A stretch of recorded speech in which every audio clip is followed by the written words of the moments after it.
Welcome to T-Boys TV, back again with, well, I would say Premier League predictions. It's more of a review this time. Obviously, the season's done now, episode 35, and I'm joined by two guests today, as you can see on the thumbnail. So yeah, let's get straight into it. So obviously, we'll be reviewing the games that last happened, because obviously I haven't managed to do that yet. I was saving it for this, and then we're going to go through where everybody finished and do one by one, briefly talk about their season and that sort of thing. So let's get straight into it. So first of all, Harry, here he is.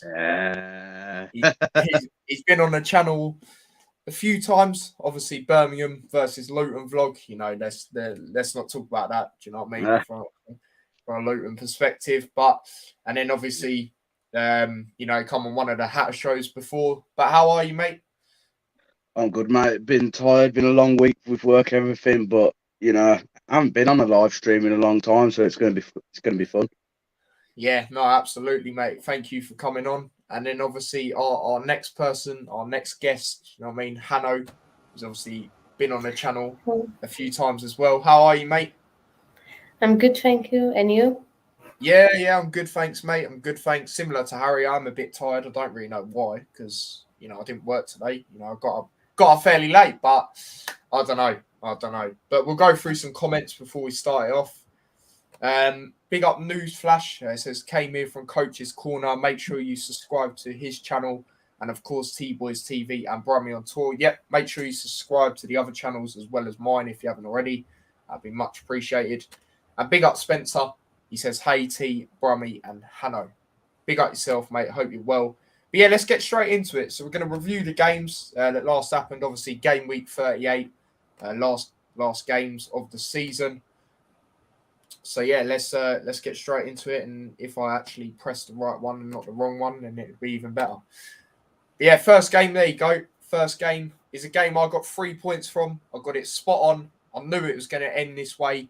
Selhurst Park, Crystal Palace took on Manchester United, and obviously Crystal Palace got that 1-0 victory, goal from Zaha. But I'm gonna go to Harry first. What did you think of this game? If you was able to see much of it, obviously I know you went to one of the games, but highlights and that, did you get to see much of this? To be fair, that's one of the ones I actually didn't go over because I just thought it'd be boring, really, because of how rubbish Man United are. But I have heard that it was not the best performances from Man U. The scoreline didn't shock me. Yeah. To be fair, I don't know what I predicted. I can't remember, but on the actual day, I did expect Man U to lose for some reason. So yeah, not great. No, not great fair at enough. all. No, fair enough. I totally understand what you're saying. But yeah, I'll say my little summary and then I'll go over to Hanno. I thought United had a lot of chances early on. Guaita, he made some good saves, to be honest. There was one that moved, had a lot of movement, and he got out to it. It was a good save. But United were just poor. I knew it was going to be one of them games at Selhurst Park. They can create a great atmosphere. Last game of the season, I just knew they were going to win this game. And I knew it was going to be a game like this, hence why I got the scoreline right in that aspect. But, United did have the chances, but obviously, Palace took their goal very well. Zaha, who's just been really good this season, along with a lot of other players. But, it was one of them, obviously. It was just one of them where you look at the United and you think it sums up their season, really.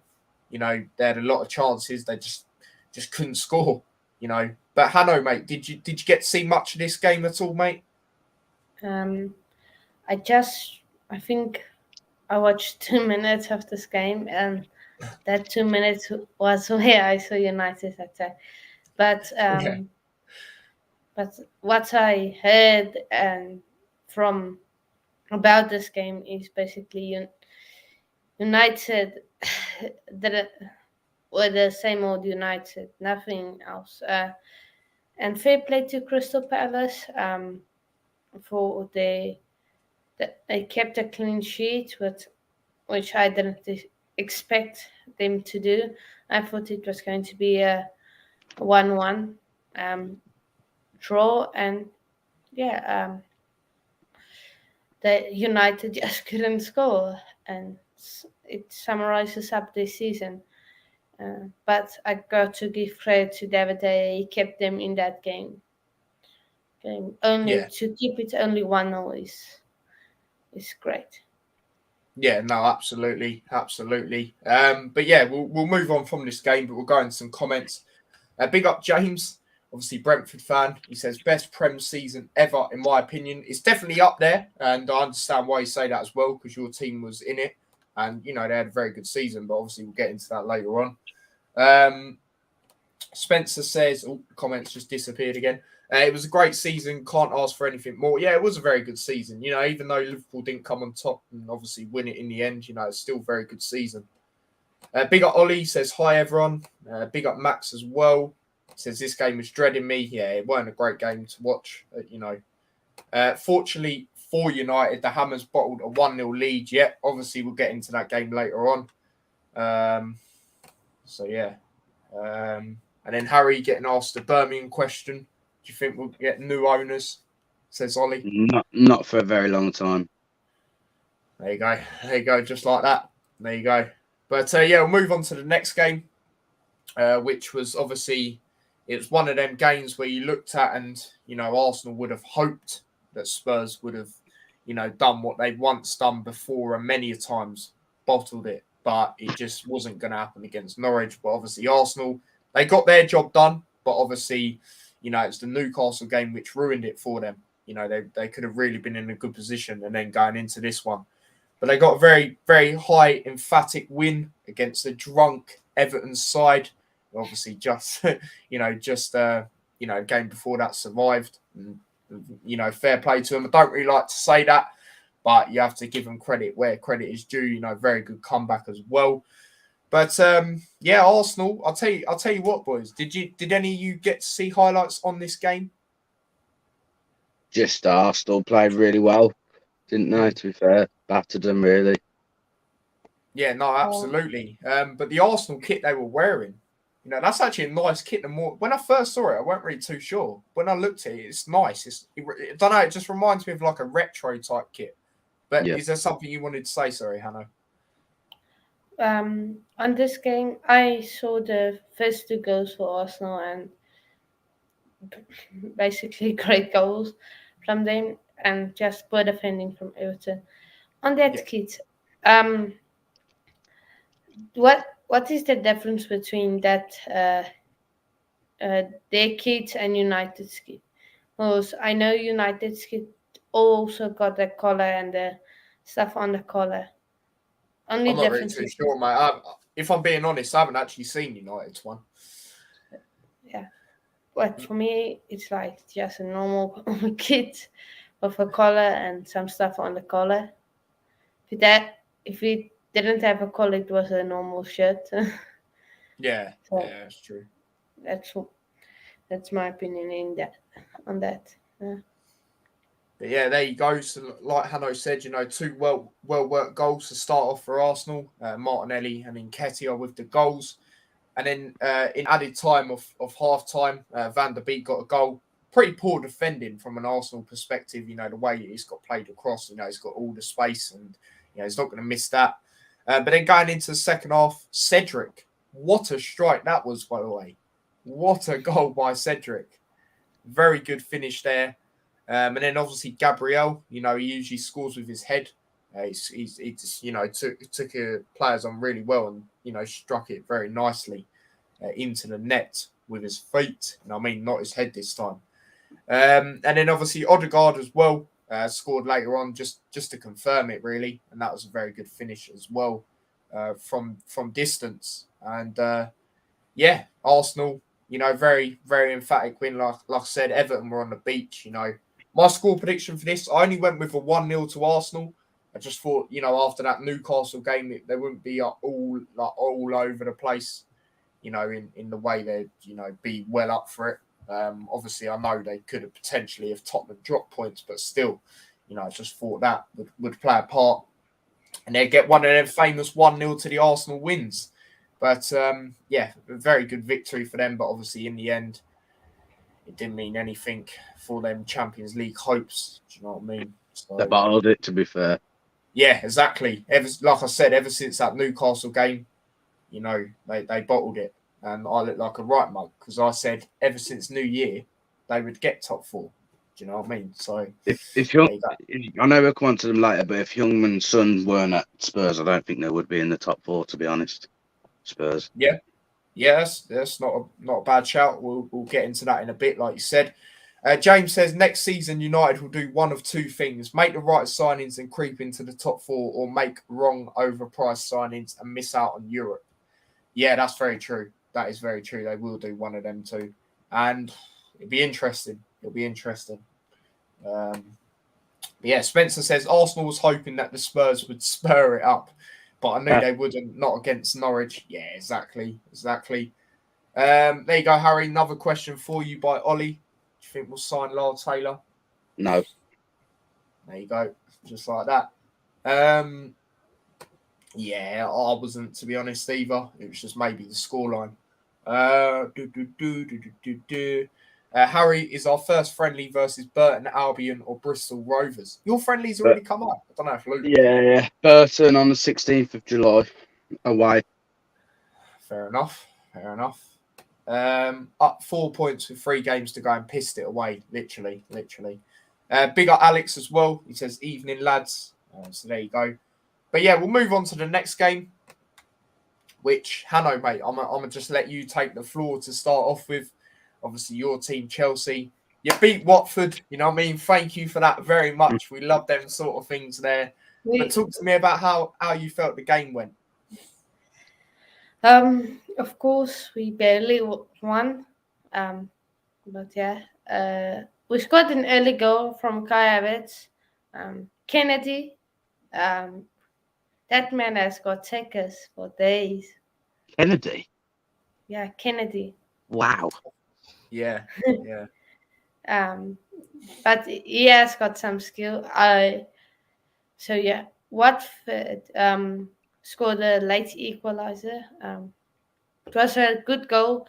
Bad defending from Chelsea, just bad. But yeah, and Ross the Dream Barkley. For a good goal, and yeah, fine. And we had, I think this game made, I think Barkley scoring made us have 21 different goal scorers this season. So yeah, and I think just overall, this game, it wasn't the best game for Chelsea, but we, of course, again, we missed loads of chances and everything, but yeah, it was just a normal day out. But yeah, we scraped the win against a relegation side. Great achievement. Excellent. Proud of the boys. So yeah. That's basically my thoughts on that. Just quickly, who would you have given man of the match that game? Man of the match, probably Havertz because he scored the goal. So yeah, because fair enough. We had, I don't think any of the other players would have scored if we didn't score that goal. So probably Havertz, yeah. Fair enough. Bloody hell, my throat's gone all dodgy. Fair enough. Yeah, I did see bits of the game. Like you said, obviously Havertz got the goal. I'll tell you the funniest bit of the game I felt. So obviously Chelsea knew the scoreline at Man City and all of that, and they were singing the Steve Gerrard song. And as soon as they were singing it, Watford scored, which was quite funny. But yeah, it would. Yeah, even though I don't like him, you know, it was a good finish. I can't take that away, like you said. But my score prediction for this game, I was actually close. I did say 2-0 Chelsea. You know, even though you haven't been overly great in recent weeks, this is Watford. Do you know what I mean? A relegated Watford, you're at home. You know, I just thought you'd get the job done. You know, not that it really meant much, but it was just one of them. It was one of them. But Harry, mate, did you see much of this game at all? To be fair, not really. However, I know it's the last day of the season, but Chelsea should be beating them a lot more than that. Really, to be fair, I mean they're relegated. They've got nothing to play for. Like, it's last day, but and to be fair, we haven't mentioned it was Roy Hodgson's last game as well, wasn't it? Because obviously he's retiring, isn't he? Oh yeah. Good point. Yeah. I can imagine. To be fair, I can just imagine Chelsea had like loads of chances and they just missed a lot. 19 shots. Yeah, I was going to say, from what I saw, they had a lot. But like we mentioned, Hanno mentioned about Ross Barkley scoring one of the goals, and it was a good goal on that. It's interesting because recently he seems to have got into that Chelsea team, and it's going to be interesting to see if what will happen with him next season for Chelsea and that. So yeah. No, absolutely. Get him out. Just sell him because, like I say to Ryan, the Huddersfield, they can get Ruben Loftus-Cheek, they can get Ross Barkley, they can even get Pulisic on free. I don't care. What? Pulisic. Really? Really? Yeah. Send him to Blues. Send him to Blues. Chelsea then, yeah? fans don't rate most of these their players. Yeah. Nah. To be fair, all Chelsea need to think about is the 2 times they bottled it to Liverpool. Yeah. Was it Liverpool? Yeah, it was. Yeah. I was just trying to not get involved. You know what I mean? I'm only joking with you. It's just, I would hate to lose at Wembley twice, man. That's just crap. Yeah. Well, losing once. fourth time lucky. Anyone? And I think, because Chelsea have it's not been good at Wembley even in recent years, not just with Liverpool, has it? But I won't get into that. You know what I mean? But big up Diego. He says evening all, and big up Ravi as well. I didn't want to miss your comment. Obviously, I had it up on screen, but big up the crew, big up yourself, and big up everyone in the chat. Big up Tyler, big up yourself, and Waste with his little City till he dies. You know what I mean? He's got Jack Grealish on the profile picture now. He's absolutely loving it. Do you know what I mean? But yeah, we'll move on to the next game, which was Harry, mate. Here you go. This is where I'll let you have your little say about this game. Obviously, you went to it. You vlogged it. Make sure you check that out if you haven't already, people, as well. But talk to me about the game. To be fair, it shocked. Oh, come on, site atmosphere and Southampton fans and Leicester fans in a bit. But as for the game, I thought first half Southampton were actually better. They controlled Vardy. Vardy couldn't get in behind their defence whatsoever. I think he may have had one chance where it was a cross. Yeah, he was crossing. He headed it over the bar where he should have scored. It was literally 5 yards out of a header. Southampton passed the ball around really well and kept it really well. Just couldn't quite create the chances in the first half. And then second half, I mean, Leicester just fired it up really. Maddison, I think, or he started. Can't fully remember the Leicester team. But I know Vardy then stepped up in the second half because all the Southampton fans were giving it to Vardy because obviously Rebecca Vardy and Rooney stuff going on. So whenever Vardy did something terrible or worked out great or played the ball out or missed a chance, everyone's chanting Rooney at him. And then we're saying your missus is a vase or something like that. I don't know what the hell they were singing, but yeah. Second half, much improved from Leicester. And of course, they were 2-0 up. Southampton, Charlie Adams came on, of course, former Blues man. The man I wanted to see.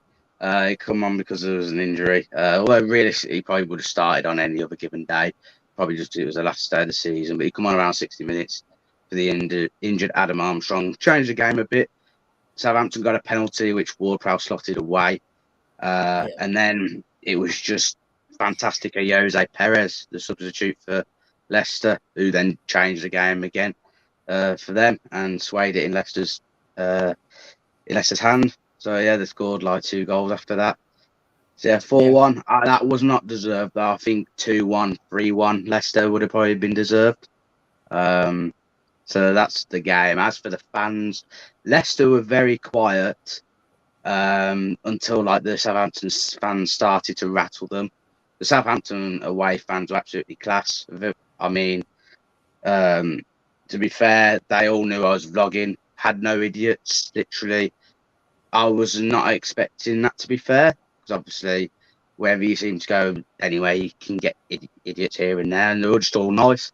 And then they were giving me a bit of love on Twitter, like after I uploaded the vlog and everything. And even from the comments on the blog, they were all nice and everything.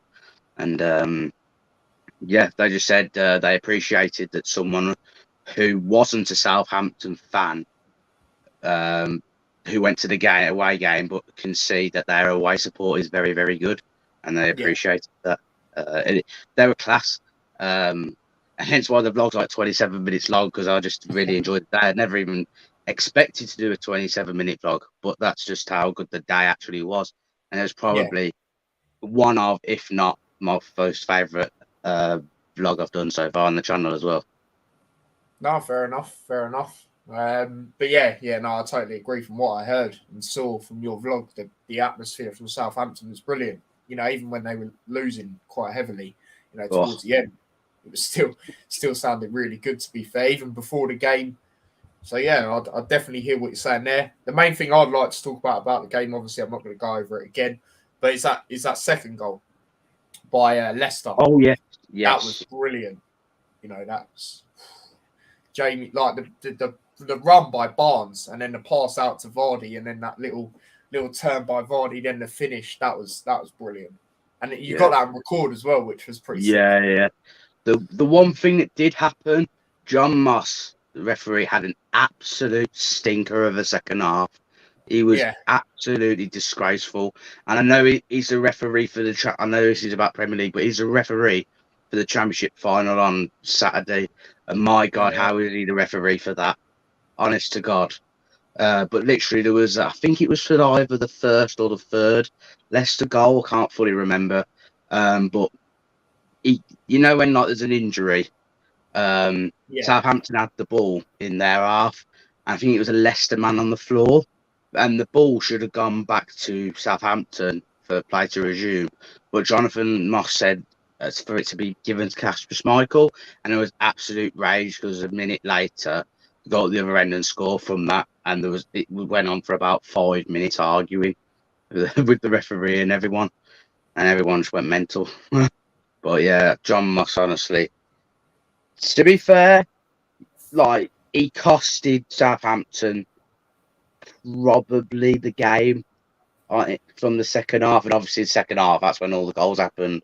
So on a given day, like, Leicester probably would have still won, but Southampton could have maybe nicked a draw if the right referee was like a normal good referee, which we don't even seem to get any good referees these days, do we, really? No, yeah, not at all. But Hanno, mate, is there anything you want to say about this game? Just that I thought Southampton have won. I was the only one who predicted Southampton to win, and they didn't. So yeah, my prediction was in the bin. But yeah, it's not surprising though. To be fair, I mean, Southampton have only picked up 5 points from 12 games, which is an absolute disgrace, really.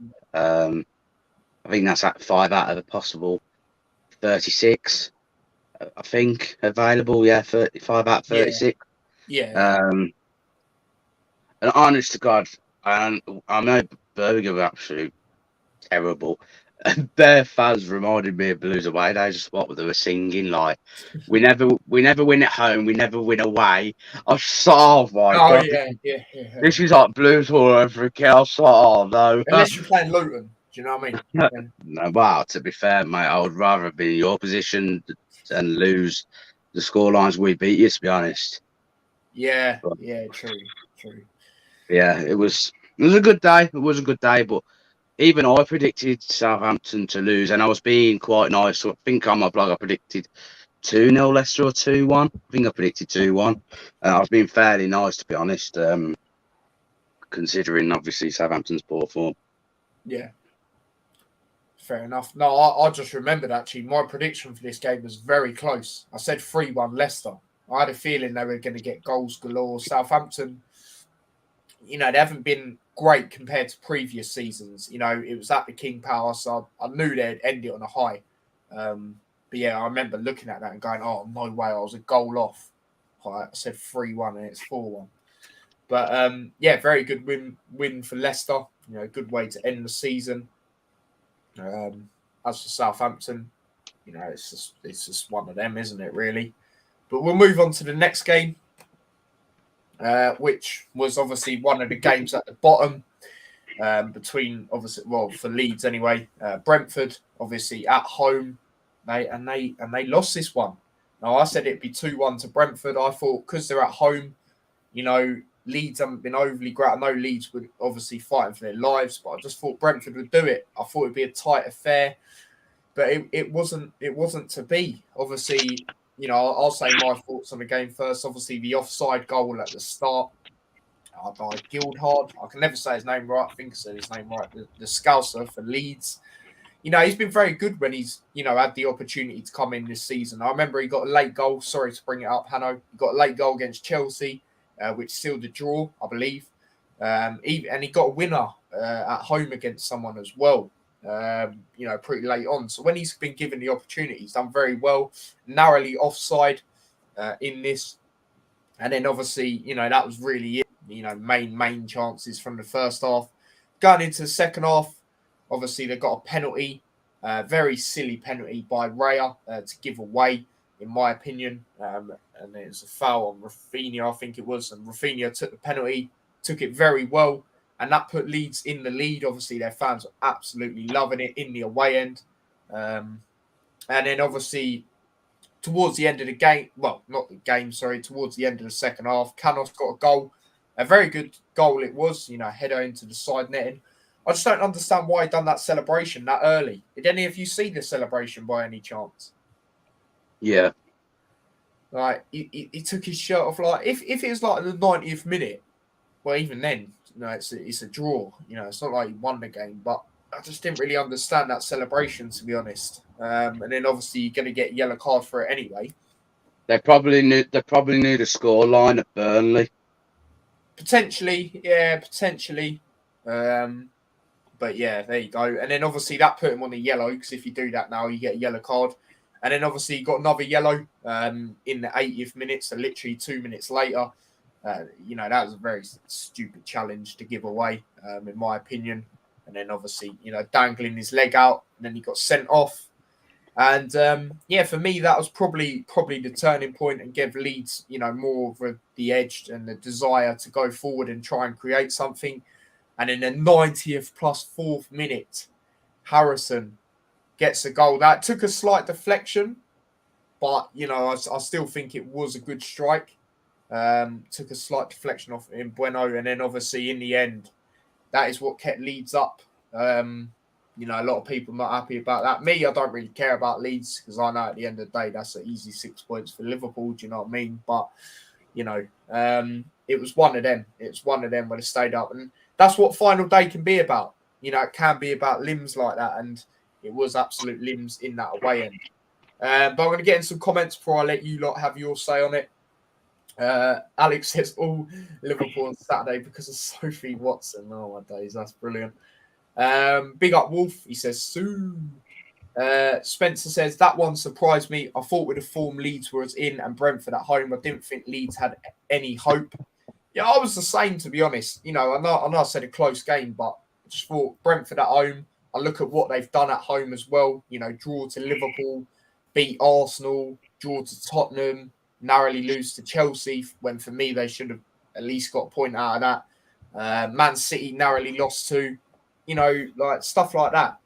But James, obviously Brentford fan, let's see what he's got to say about it. The refereeing in this league is appalling. Leeds were given fouls for nothing. Ovs not the pen, but I can't blame it on the rest. We're missing out on Norgard, who, in a non-biased opinion, 1-2. Oh, yeah. Oh, there you go. There's the rest of it. I was like, what? 1-2 is in the top 5 CDMs in the league. Jeez. looking at our transfer targets, we can almost definitely aim for Conference League next year. Yeah, I mean, you look at it. For me, it all depends really what happens with Eriksen. Will he go? Will he stay for another season? You know, if you can keep hold of him, then I think you attract more players, to be honest. And you know, there's some games like your game previously. I think it was, you know, he was so good in that midfield. You know, you could just like see his quality. You know, the way he's just passing the ball out to the left and the right was just, you know, it's phenomenal. It was for his brother. He promised to do that celeb. Oh, right, really? Oh, fair enough then. Fair enough. Yeah, I know, Wolf. Yeah, I know. But Harry, talk to me about this game if you was able to see much of it. Yeah, I mean, all I say is well done to Leeds because I'm giving applause because that is a big, big result. I mean, the pressure was more on them than Burnley, in my opinion, because they had to get a result, like no matter what. And I mean, to go to Brentford, a team that have been decent this season, especially like away at Brentford as well, that's even bigger. Like, I mean, teams like Chelsea have struggled at Brentford, Arsenal lost at Brentford. So, I mean, Yeah, to that's what go I'm there, saying. Their home record's been very good. They drew to Liverpool, you know. yeah, but definitely, mate. I mean, to be fair, it's down to the main man himself, Rafinha, as well. I mean, Yeah. he's massive, and I've heard he's handed in a transfer request now after that celebration, and which is a bit strange in itself. I know, obviously, in the moment you're going to celebrate like that, but to then apparently hand in a transfer request a day or two after is a bit strange, if I'm Yeah. honest. But other than that, the game, to be honest, I heard that Brentford weren't as at it as what they would usually be, which in a way isn't surprising because obviously last day of the season they probably had last day of the season vibes as well. Like they were not going to like go all at it. Yeah. But it's a big win for Leeds. It really was. And if I'm being honest, who would I rather go into an away day in the Championship, Burnley or Leeds? I'd have to say Burnley because I have never been to Leeds, but Leeds is mad expensive for a Yeah, start true. to go Yeah. away there. And Burnley, I've heard, is a really good away day. So, and I think Leeds, no offense to Burnley, is a much bigger club than Burnley, and I think Burnley is probably more suitable for the Championship than Leeds as well. No, absolutely. And Burnley are known for being like a physical sort of side, aren't they? And the lower down you Yeah. go in the football leagues, the more physical it is. But I'm just going to read this and then I'll let Hanno say his thoughts. Norgard is top of the distance stats, tackling stats, second in the interception stats, and top 5 in another stat that I can't quite remember. He is a very good player. You know, that's all I'm really gonna say about that. You know, we'll get more into everyone's season later on, obviously. But Brentford, you know, with the players, you know, none of them were Premier League proven, and you know how good they've ended up doing in their first ever time in the Premier League's been phenomenal, really. But Hanno, mate, talk to me about this game from what you saw or heard. Flipping Brentford. Why you let Leeds score 2 flipping goals? Yeah.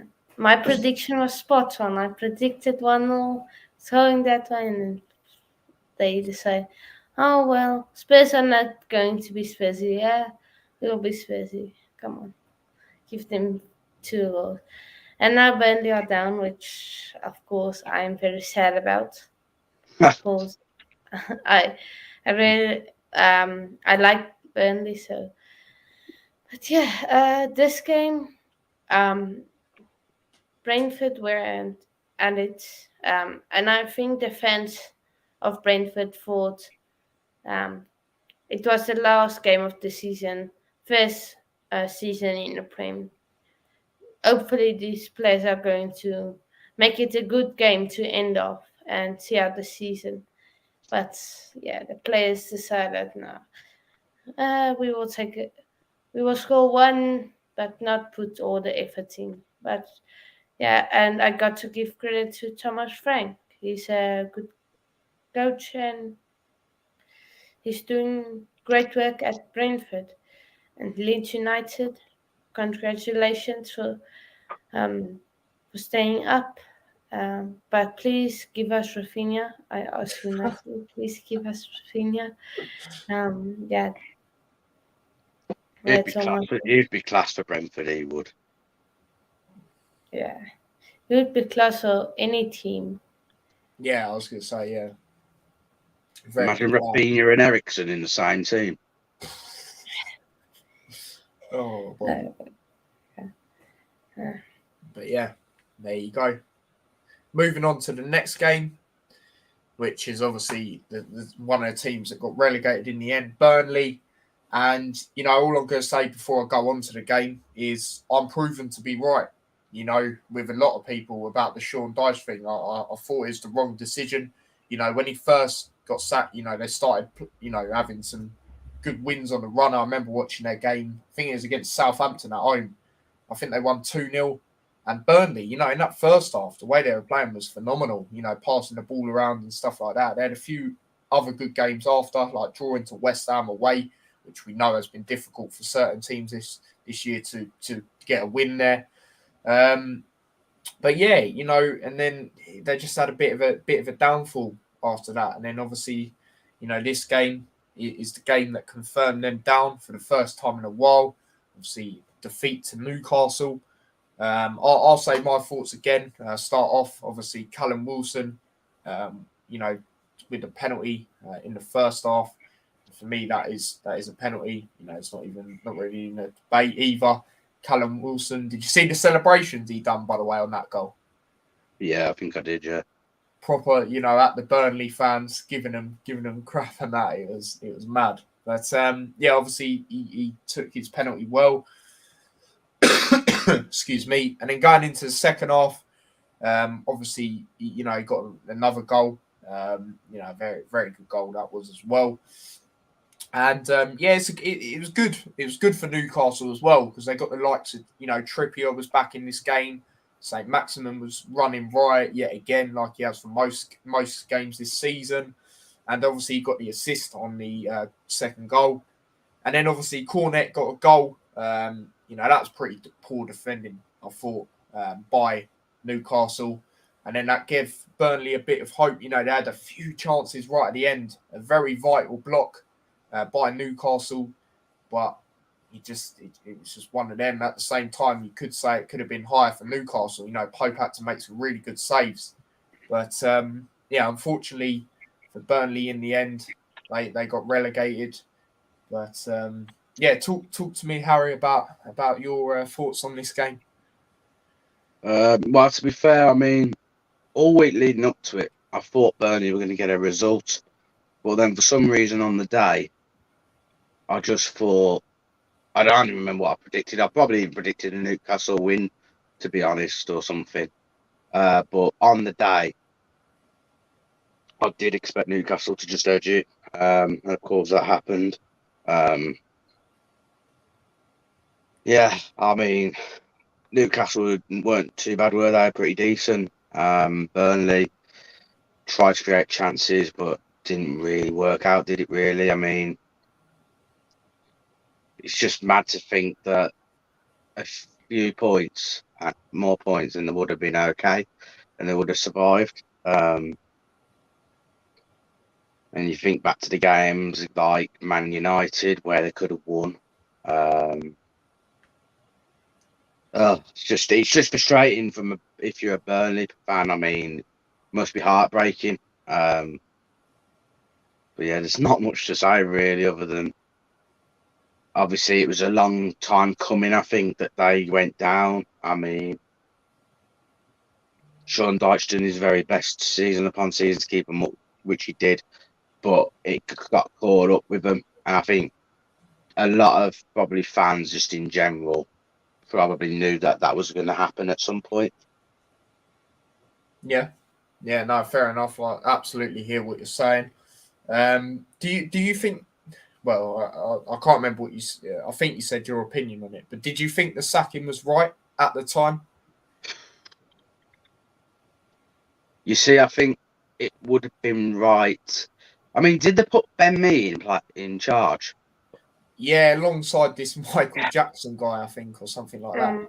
You see, if it would, Benny was like one of the coaches because they had the under 23 coach and Benny like working together. Yeah, with that this was it. team. Yeah. I mean, if they brought in another coach, like football, if they brought another manager in, then maybe it would have been the right decision. But to do it the way they did it, it's like Barnsley in the Championship. They hired the under-23s manager. Like an under-23s manager isn't gonna like keep you away from relegation. I know that's slightly different, but it's on a similar wavelength. Like Yeah, it's no, not I know what you mean. Yeah. it's not enough experience to get the team out of it, and that's where Burnley went wrong. I mean, even if they got, I don't know, it probably might have made things maybe worse, might have been okay, but might have still went down. Even if they got someone like a Sam Allardyce in, it would have given more of a chance than like pointing who they did for like until the end of the season. So No, yeah, absolutely. in that sense, yeah, I think it was a bad sacking. Fair enough. Fair enough. I've already said my thoughts. You know what I mean? I think it was the timing didn't help either. But Hanno, mate, talk to me about this game. Your thoughts on it? Just for me, disappointing because I wanted Burnley to stay. But yeah, I think everyone knew Newcastle was going to win, but I Except think me. most people. I said 1-0 Burnley. Me too. But realistically, I thought Newcastle. But Burnley, why did I have to go down? But yeah, I think just Newcastle just showing their class. Eddie Howe, doing great work, and then Burnley, yeah, Burnley just sacking Sean Dice for me was a bit of a mistake, but yeah, I think he should have done. They should have kept him. But again, new challenges was maybe needed for Sean Dice. Yeah, but yeah, that's basically my thoughts. Yeah. Fair enough. No, fair enough. Go through some comments. Harry, not Harry. I don't know why the hell I said Harry. Alex says they deserved it for sacking Brexit man. Nothing wrong with a bit of 4-4-2 Brexit football. Like I said, for me, it was just the wrong timing. You know, it's always bloody Burnley, Mark Goldbridge. Mm-hmm. I know. And yeah, no, absolutely. Like Harry said, Big Sam would have been a suitable replacement. Absolutely. Had Dyche remained in place, Burnley would have survived, I reckon. Yeah, I'll totally agree. I reckon they'd have just done it again, to be quite honest with you. But yeah, there we go. But yeah, moving on to the next game. God's sake, man. Do you know what I mean? That's all I'm going to say about this one. Obviously, Man City, you know, this was the game that sealed the title. I'll start it off again. Obviously, Villa got the goal, the first goal very early on. Well, not early on, but later on in the first half, shall I say. I don't know why the hell I said early on. Matty Cash, you know, good header. You know, it was in the end, you know, made a good run as well. Ederson got a slight touch on it, but not enough. And then obviously going into the second half, Coutinho scored. And that, you know, to make it 2-0, very good finish that was. And then a lot of people there were starting to think, oh, could this be the story? Coutinho, Gerrard, Villa, helping Liverpool. But then, bloody hell, it just got from bad to worse. I mean, the first goal, Gundogan, you know, what I will say is it's a good run by Gundogan and it's a good header. And Matty Cash, he's ball watching. You know, he's not even watching Gundogan. And then that's how they've got the first goal. You know, I thought two of the goals they conceded in this, but you know, they're absolutely poor to concede. You know, the first and the third one. You know, the Rodri one I can't really say too much in my opinion. You know, because they did actually try and close him down, and it was a good finish by Rodri, which obviously made it 2-2. 2 minutes after, obviously, the first goal. And then Gundogan, obviously, getting the goal again. You know, same sort of goal, but instead this time it was with his foot. You know, he's got in the same position. Matty Cash not watching him yet again, and City go 3-2 up. And it's just not good there, is it? If you're a Liverpool fan or anything like that. Another thing I forgot to mention as well, Watkins had a very good chance in the second half, I think it was as well. You know, and he was onside. Martinez got the assist, or would have got the assist on it, sorry. But it's wide by Watkins. But if they score that, they're in a very, very good position from that moment in. But yeah, City brought it back. And, you know, in a way, you know, it shows the quality of their side to bring that back.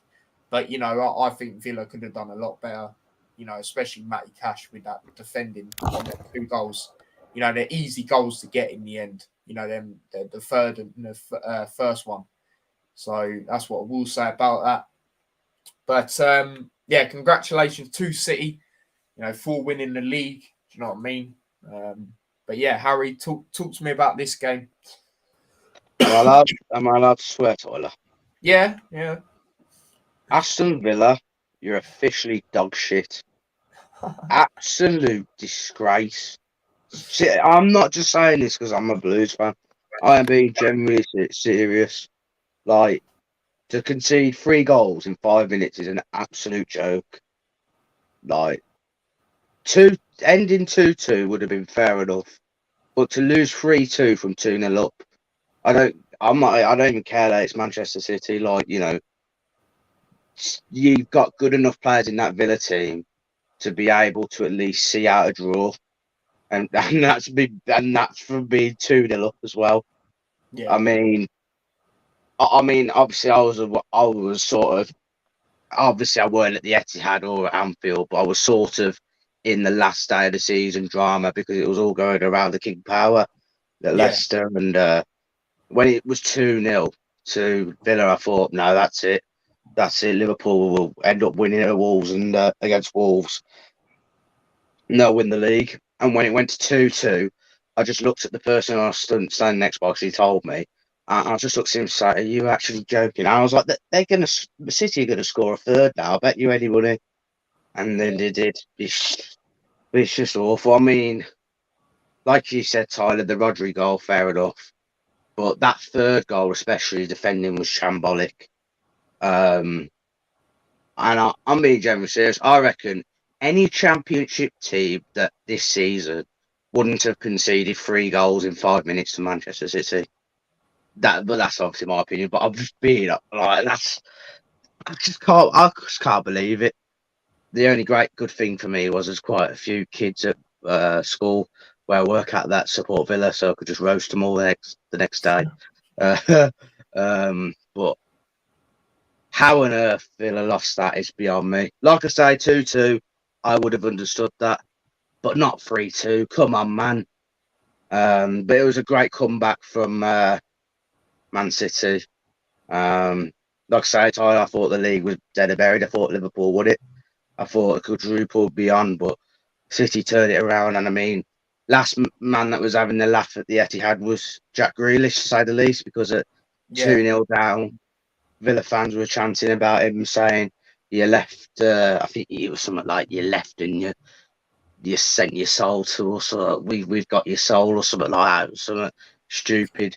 And yeah, he certainly loved it in the end, didn't he?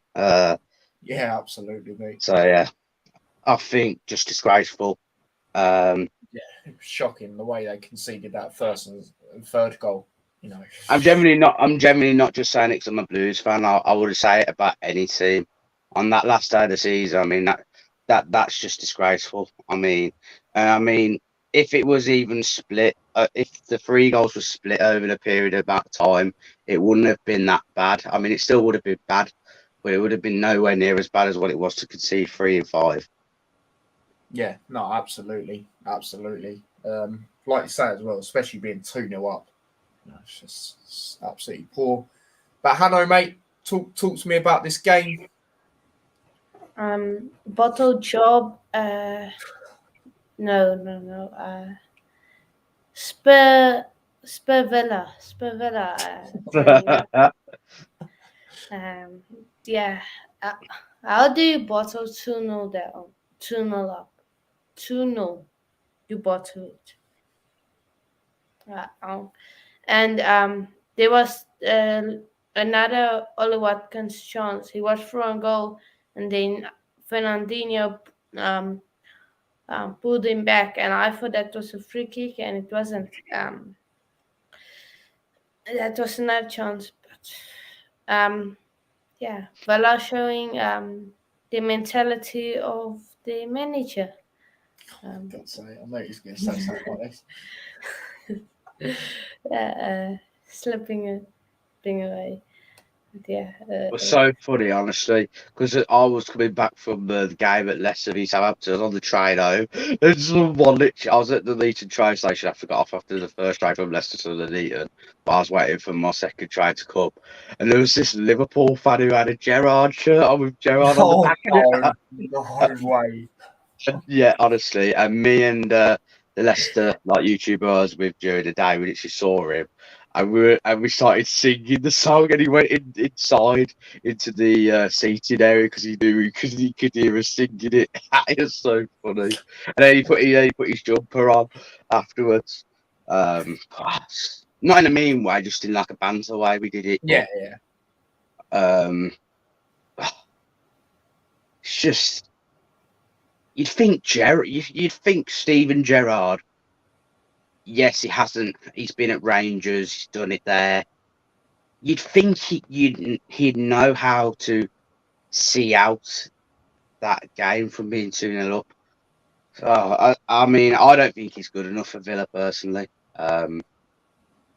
This season, anyway. I mean, Villa. I mean, I know we'll come on to standings later and everything, but I mean, if there are a few other teams are firing below them, which they have done in previous seasons, they could have been in big trouble this season. No, absolutely. Yeah, no, I totally agree with that. But yeah, Hanno, mate. Is there anything else you want to say about the game? Just hey, luckily City hasn't won a Champions League. That's all. And if they won the Champions League, it's you wouldn't be it's the end. sad. Luckily, they didn't have much fans, so luckily, true. If they had loads of fans, and they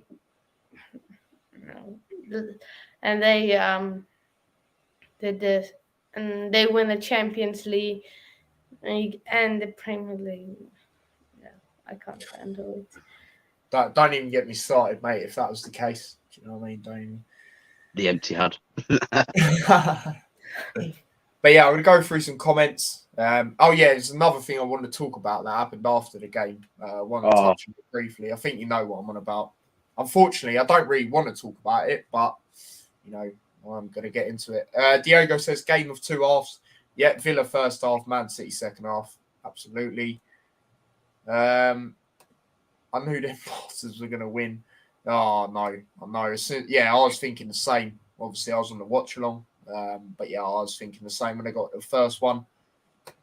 Alex says Villa clear of Blues, though, but I agree. Obviously, what you said earlier. It's literally United-esque. The defending on the third goal, it was, oh my God, it was absolutely shocking. And then obviously, as to what Hanno said, that is a good shout. That's something that the Spurs would do. Spencer also said, just like against West Ham, I think it was when they concede 3. Yeah, literally. And then Wolf, obviously, Man United fan. They don't like the City. You know what I mean? Was Lewis fuming on the live stream? When they concede, no, he weren't really that annoyed, to be honest. Well, I think the third one, not the third one, sorry, the first one he was. And then after that, he was like, they've scored. Like, he just said it like that. I was like, are you kidding me? And then he was like, they've scored again. Because I remember in a position where Liverpool, all they needed to do was score. They just couldn't hit the ball in the back of the net until later on, which obviously we'll get into. And then I was like, oh, yes. You know, all Liverpool need to do, when it's level, I was like, all Liverpool needs to do is score. You know, and then, and then City scored again, and then obviously we scored our goals when it didn't matter. Do you know what I mean? But there you go. But yeah, just quickly, I'd like to talk about that. You know, the disgraceful stuff that happened after the game. Obviously, with the Villa goalkeeper and the fans. Do you know what I mean? It's becoming a joke now. You know, you've seen a lot of incidents recently. Obviously, if we're being honest, it started from Huddersfield, Luton, really, again, and then it's carried on ever since. Forest, and there's been a few other Everton, obviously with Vieira and that. Where do you lot stand on it? Because for me, if it carries on, they'll need to start. Unfortunately, it'll need to be like how it was back in the day. Where they put fences up and that sort of thing. Where do you lot stand on it? Obviously, Harry, mate, I'll let you go first. It's just annoying, mate, because I think if people just ran on the pitch normally, and obviously probably 90% of people that do run on it are all right, but then the other 10% just be idiots about it. It just frustrates me that, like, it ruins it for everyone else, and it's just like, just act normal. Just don't even talk to the players if it's going to be like bad that you're going to do. Just either go and congratulate them or just leave them alone, and there would then be no problems whatsoever, and all of this would never have even been brought up. But like you say, sorry, if it keeps happening, something's going to have to be done about it. I know they were talking on TalkSport about it the other day. After it happened, I think it was the day after the last day of the Premier League season, actually. So on Monday, they said maybe points deductions, but then they were like, "Well, how's that going to? That won't stop fans from running on the pitch and stuff." I mean, to be fair, maybe not full on fences, but it might go the way Wembley is. Maybe. Yeah, potentially, but as you say, it's just that little minority that just ruining it. Like for me, like I don't even mind people going on that. Even if my team loses, I don't mind the opposition going on there. It's just don't taunt the opposition players or fans or anything like that. Celebrate with your play, your team and that. Your fans. Don't be doing none of this stupid stuff. But Hanno, mate, what do you think of all this mess going on at the moment? Like you say, just go on the field and celebrate. Don't annoy these players, because in the near future, if this continues, one of these players are going to say, "Through this, I'm going to hit you or kick you or do something," or maybe one of the fans running on as a weapon. We don't know. Yeah, exactly. Yeah, no, exactly. And then what Roy the Keane players said, get isn't hurt. So yeah, just if you go on the pitch, just celebrate. Don't annoy the players. Don't go into their faces and yeah, you loser, you're a loser. Yeah, take that. Yeah.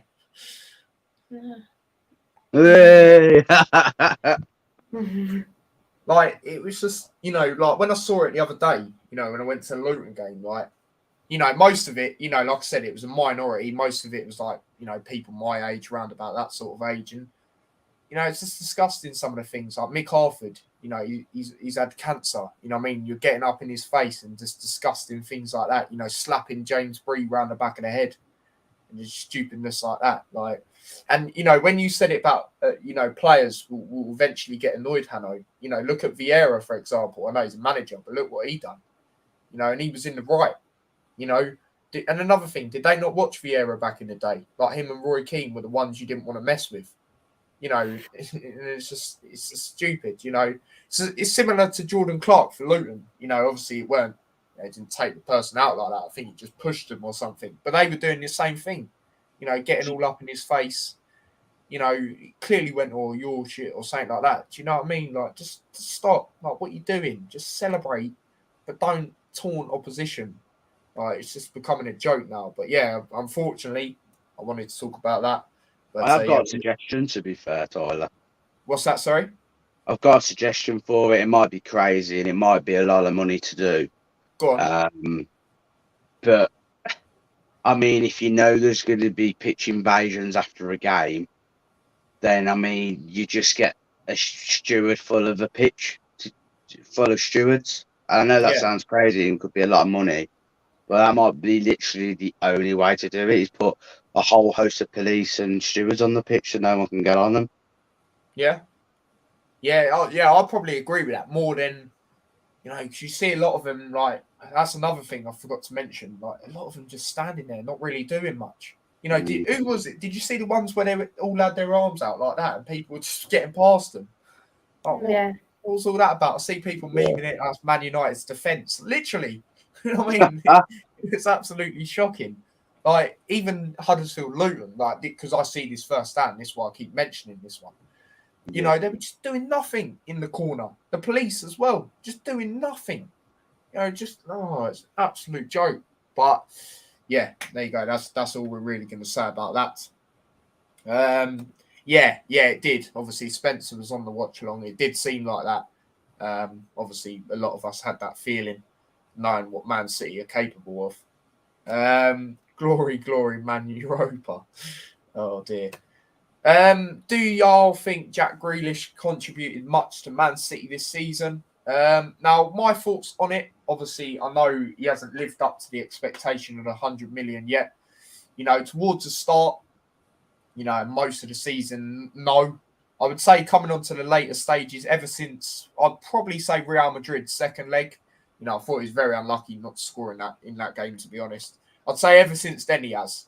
That's where I stand on it. But yeah, Harry, where do you stand on that question? I mean, I agree with what you've just said, Tyler. I think I was literally, it's funny because I was actually talking to someone at in the Southampton away end about Grealish and Man City because obviously he didn't come on, so we were like, oh, he hasn't like good. Pep hasn't brought him on. He's brought Gundogan on instead, and I was like, oh, that's interesting. But then I was like, next season, trust me, Jack Grealish will flourish at Manchester City. He really will. I've just got that feeling. I've got that feeling. It was another Manchester City player. I can't remember who it was. The first season he's played very similar to how Grealish did this season. Not really involved as much. I can't remember who it was. Might have been Bernardo or Mahrez. I think it was Mahrez. I think it was Mahrez because Gary Neville was talking about it on his last Gary Neville podcast. And yeah, it was Mahrez. And he said, Mahrez didn't really have the impact in the first season, but the second season he really flourished. And I generally think that could be the same with Grealish. No, I absolutely agree with that. Hanno, mate, what's your thoughts on this question asked by Wolf? I don't think he did much for City, but he did something because I think to fit in your first season into that City team is very difficult. Even if you look at Rodri, it took him about 2 or 3 seasons to fit into Pep's system, and now you see him throwing. And I think of Haaland, Grealish is going to be lit alive. It's going to be flourishing, and that's that. The story, and everybody's going to forget his first season. So yeah. There you go. No, absolutely. Just another thing I'd like to say about it as well. You know, it's a different move. You know, like similar to what Hanno said. You know, at Villa he was the main man. You know, whereas this City have got a quality all over the pitch. So I think he's got to adapt to that as well. He knows it, but you know, I think like a lot of us think next season it'll be a lot better. Diego says the stewards need to create a ring around the substitutions bench. Then the officials and players could be shielded there. Yeah. It's one of them where something, if it carries on, you know, like I said, something needs to be sorted out.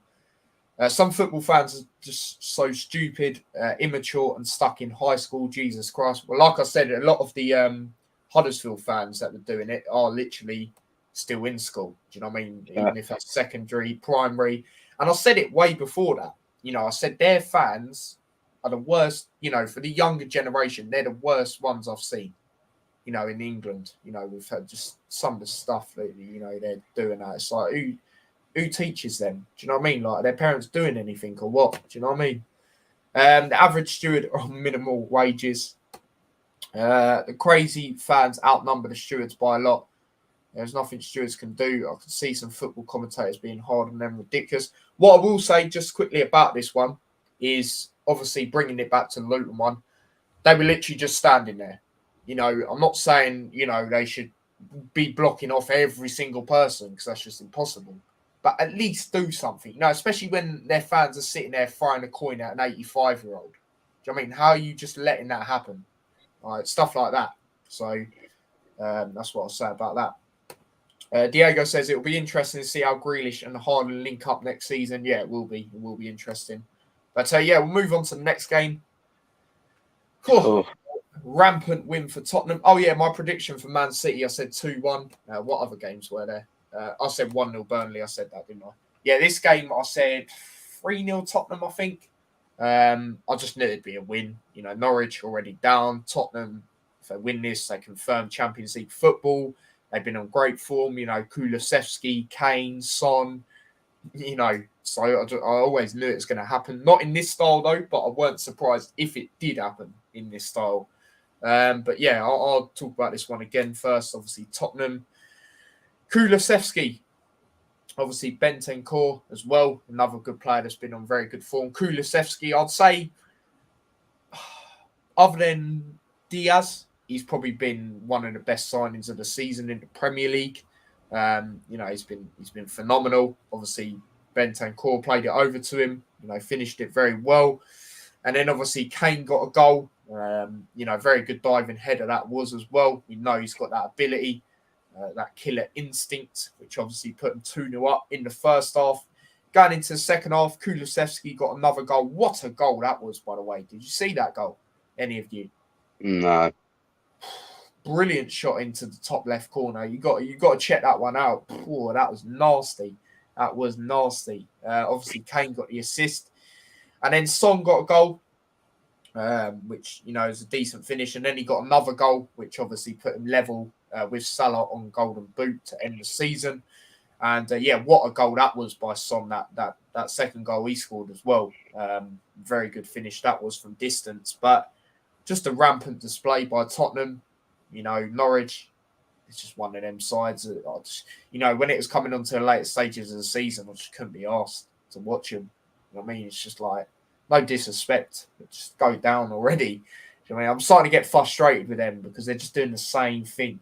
Me personally, I'd rather be a club that are actually trying to, fight for something and then, actually potentially, even if, they didn't win the league and then, whatever they've done next season, rather do that than be a yo-yo club. Do you know what I mean? It's one of them. But Harry, mate, did you manage to see much of this game at all?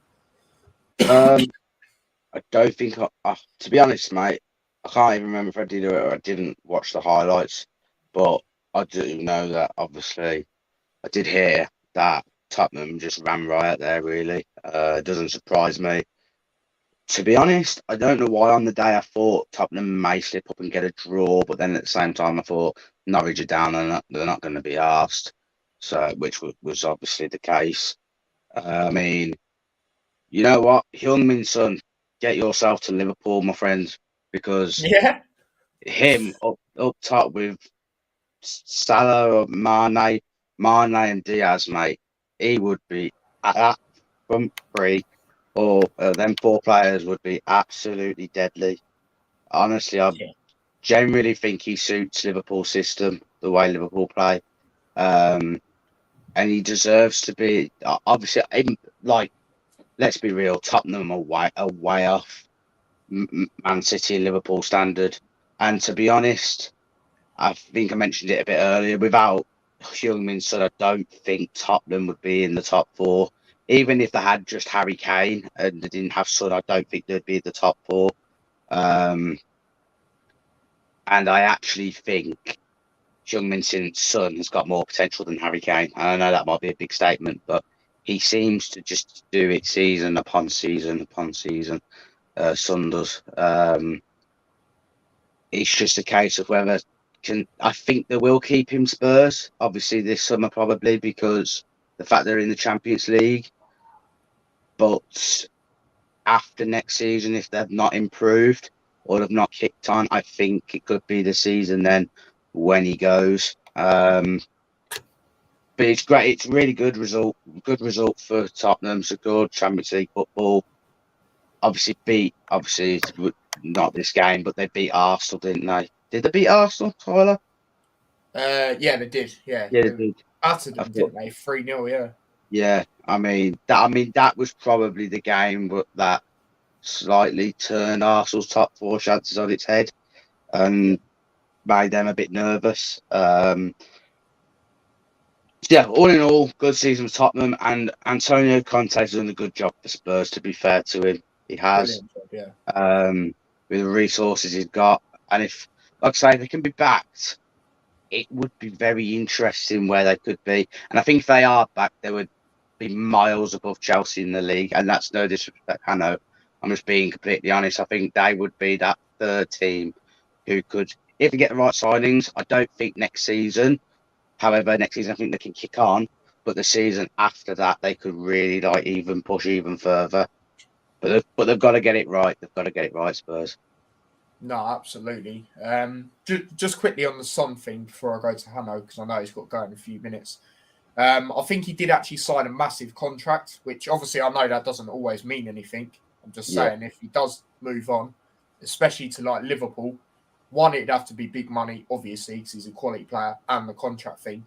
And also, I think if that was the case, you'd see like a Mane leave, because obviously... The reason why I mentioned it as well, Tyler, isn't Firmino out of contract next season, after next season? I think so, yeah. That's the reason. So I could see him playing as the solo point of the three. That's the way I see it. Yeah, no, fair enough. There's a lot of speculation with Mane. Obviously, come out yesterday. Well, I saw it yesterday. That was poor for me. I know we're on about you know this what game. I'm on about. Yeah, that was poor, man. I saw that. I thought it was just shocking. Yeah. Don't do that. You might as well just keep your mouth shut than say that. Yeah, I definitely know what you mean. Definitely know what you mean. But it'd be interesting to see what happens there. Obviously, I don't want him to leave, but if it comes to it, it comes to it. But I believe that Liverpool will do the right scouting and sort that out. But Hanno, mate, just your quick thoughts on this game. Yeah, basically Tottenham destroying Norwich. What I should do. Yeah, I predicted 4-0. Unfortunately, they decided to score one more, but it's okay. It all depends if Tottenham backs Conte, and if they don't back him, they poor Tottenham. But yeah, They don't back him. He's gone from Tottenham 100%. Yeah, no, definitely, absolutely. But Hanno, have you got to go now? Is it now you've got to go? Yeah, I got to. Okay, mate. Feel free to plug yourself. Where can the people find you? What have you got coming up on your channel? Yeah. First of all, thanks for having me on again. No worries, mate. No problem. Yeah, of course, Coach's Corner on YouTube, on Twitter, it's Hanno, and let me just. Okay, before I do Twitter, Instagram, Hanno_Coach's Corner, and on Twitter, it is Hanno with 2 N's, 7083030.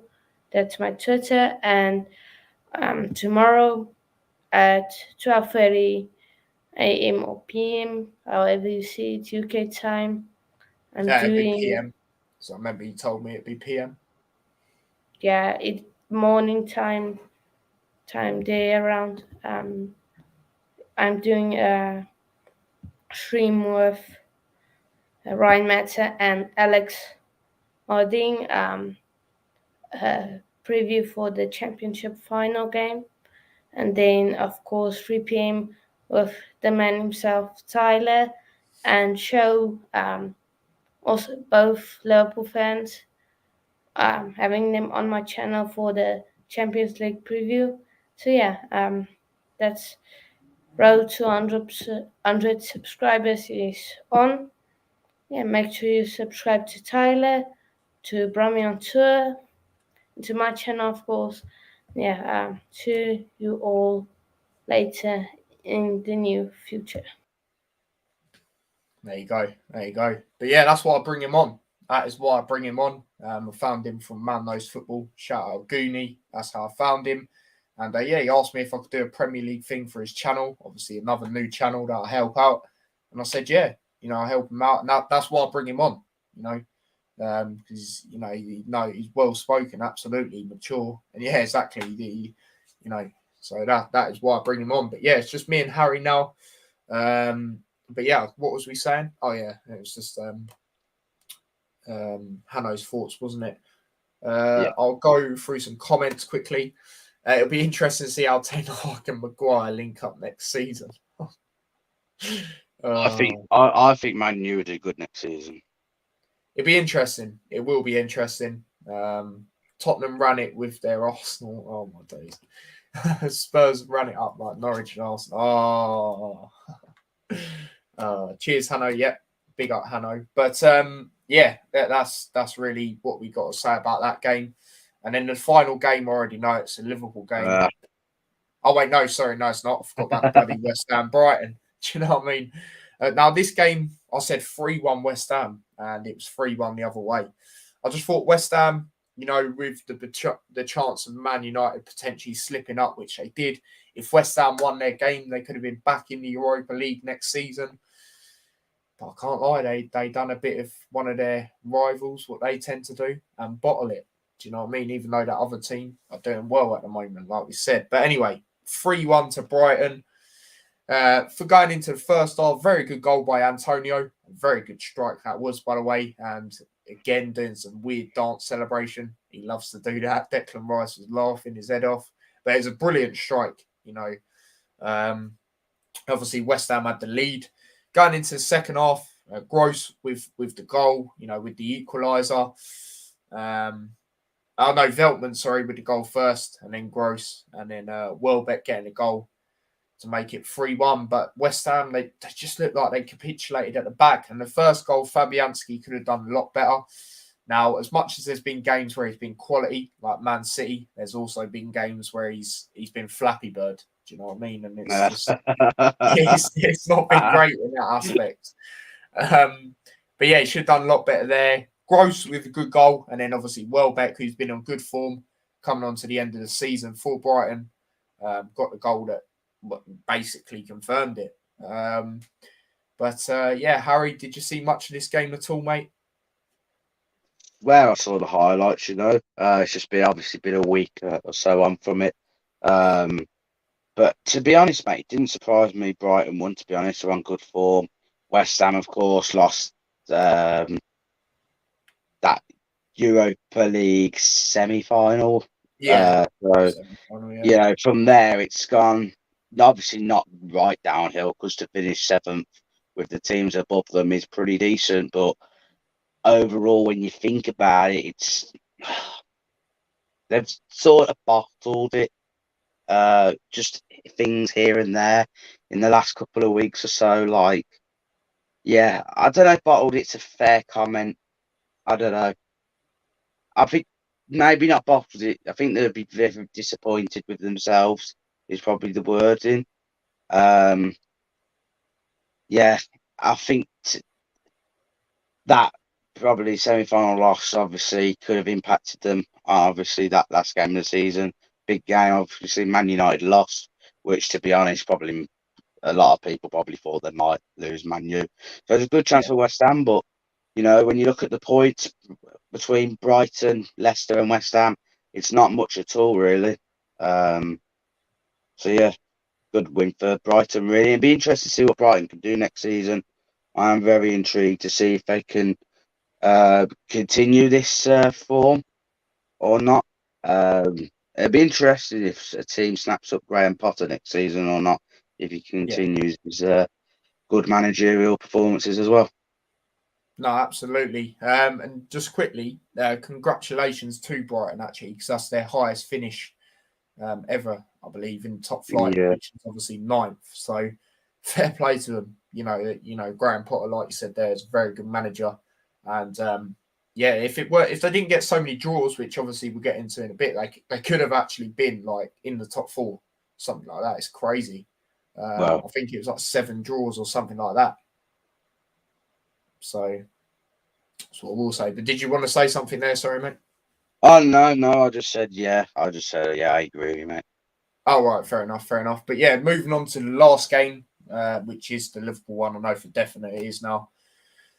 Liverpool 3-1 against Wolves. My score prediction, what did I say? 2-0. 2-0 Liverpool, that was it. I thought it'd be one of them comfortable ones. Wolves, no disrespect to them, they just weren't on great form. You look at some of the results they had previously, losing heavily at home to Brighton, 3-0. Drawing 1-1 to Norwich, and really, in my opinion, they should have lost that. They were at home for that as well, against a relegated Norwich side already. But yeah, going into the game, obviously Wolves got that really early goal, and then I looked like a mug on the live stream, didn't I? Because I was like, yeah, I just think Liverpool will be too comfortable. You know what I mean? I don't think we'll concede. And then Neto gets a goal. Now, for me, I have to have a little go at Konate and Robertson there. More Konate because he's missed the header. I don't want to slate him too much because, he's still fairly young. He's adapting to the league and that. I completely missed the header though. And then obviously Robertson, I just think their communication should have been better there. Like Robertson was so far out to where he should have really been to be on it just in case Konate didn't get it. And yeah, obviously it was easy in the end. Jimenez played it over to Neto, open goal. He's not going to miss that when it's played across like that. And Liverpool had chances. Couldn't get anything for a while, but then they did. Obviously, Mane, what a pass by Thiago, showing his quality. Lovely backheel pass to Mane, and then a brilliant finish by Mane it was as well. And then obviously going into the second half, Wolves actually had to do a change, a goalkeeper change. They had to bring off Jose Sarr.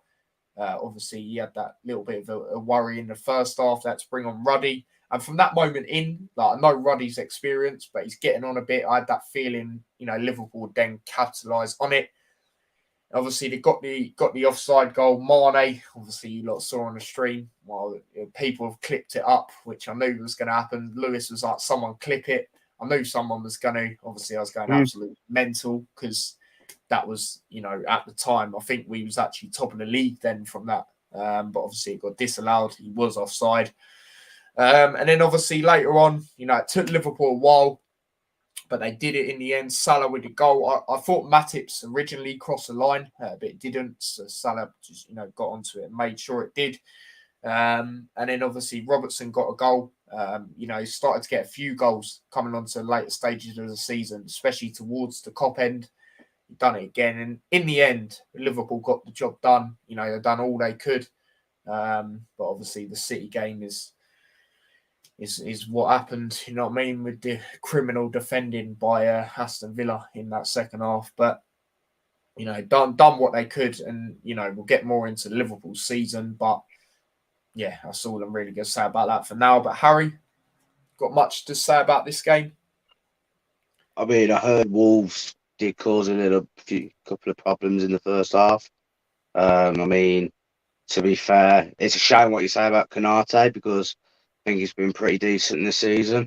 And he probably will become a first choice regular eventually, like week in, week out for Liverpool. But, at least he came back and won the game. It's just a shame.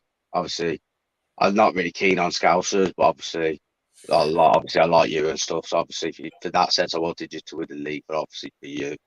But it's just a shame what happened at the Etihad. And to be honest, you would have probably thought, I don't know, go back to that game at the Etihad, but from a Liverpool point of view, if I know what happened against Chelsea when he slipped up everything, but that's in the past. But you would have probably, as a Liverpool fan, you probably would have thought, Steven Gerrard, Philip Coutinho going back to the Etihad. You wouldn't want anyone better on that day to go and do that. It's just a shame that Villa slipped up because obviously otherwise you would have won the league. But at the same time, I think, Tyler, you must be thinking, if we just won one more fecking game, we would have won the league. Yeah, I know. And the annoying thing is, it's 1 point all over again. Yeah. Oh, was it only one, was it? I think, wait, let me double check. I'm pretty sure it was. It was 1 or 2, but... Yeah, 1 point again, yeah. Yeah. I mean, I can't remember the games you slipped up on. I know there was a draw recently, wasn't there? Spurs. Yeah, Spurs, yeah. I mean, that's cost you the league, hasn't it? That game. Yeah. Well, yeah, we drew to them both times, but the first time, sorry, I'm not really. I think a lot of people were harsh back then because we had a midfield that never played with each other. Milner, Morton, and Keita, and that was when Keita wasn't doing as much as he was doing now. Obviously, Morton's inexperienced. Milner's got the experience. Don't get me wrong, but they've never played with each other. Except training and that. In a game situation. But yeah, the Spurs recently won. Absolutely, was the main one that cost us in that aspect. But yeah, is there anything else you wanted to say about the game? Just obviously Liverpool done well to come back and win the game, to be fair. Because to be honest, I know obviously Liverpool will win. I mean, Villa were winning at the Etihad. But said that Liverpool still had to win the game, like no matter what, really. So it was a good win for Liverpool. Going to get to Wolves side, who have been pretty resilient this season, done well. Jose Sarr been one of the best goalkeepers in the league this season. I know he said he has been very good. Yeah, I know he said he went off injured and stuff. But Wolves, do you know what? To be fair, their manager Bruno Lage, I thought it was going to either go one or two ways, be absolutely horrific or fairly decent, and it went a fairly decent way. So, it wasn't... Especially at the start. Sorry to interrupt you, but especially at the start, they were, looking like they were fighting for top four. It was just after that, they finished in a good place overall, but after that, it went a bit downhill, especially recently, coming on to the later stages, like I said, losing 3-0 to Brighton. Now, I know Brighton are a good side, but that was at home. And there was drawing to Norwich as well when they were already down. That was poor. That was. I remember that. And like I said, they should have really lost that, if I'm being honest. But I mean, I bet you got it, to be fair, aren't you? No, I absolutely am. But at least there's something else still to play for this weekend. Nerves are starting to kick in, but. Yeah, it's going to be a good one. It's going to be a very good game to watch, even if you're a neutral. But yeah, can someone please beat Brighton? Obviously, Palace are rivals at Brighton. No disrespect, Diego, but I think that's the most silliest derby I've seen in my life. Yeah, but, definitely. But yeah, no, don't worry, they will get beaten. But yeah, I just don't really understand. It's more of a history FA Cup sort of tie. They used to play each other a lot or something because they're not near each other. That's why people say it's a derby. It's weird. It was 1 point. Second time in 5 years with the point difference. I know. That's true. Yeah. 8. Something like that. But well, there you go. There's all that done. So on to the bit where we talk about the teams one by one. But before I do that, I'd just like to go through the points again, how it ended for everyone that joined in this season. Big up everyone that did. I won't send it to a group chat because I already have. But this is how it ended. So I got relegated. But I ended on 190 points. Obviously, I won the whole thing. Brad, 153. Alex, 158. Max 155. Liam came second with 174. Perry, obviously Lewis, got 146. Daniel got 166. When he joined as well, fair play. He ended up getting third.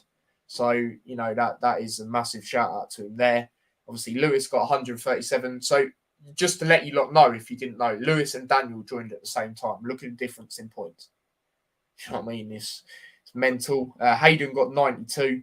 Robbie got 98, and then obviously Harry 86. I mean, that's not bad though. You got to remember when you joined. Yeah, I joined pretty late, to be fair. Yeah. Yeah, exactly. So next season it's going to be, it's going to be interesting all from the start. But there we go. Yep. Take care, Spencer, mate. Thank you for coming on. Yeah, that's what I mean. It goes way back.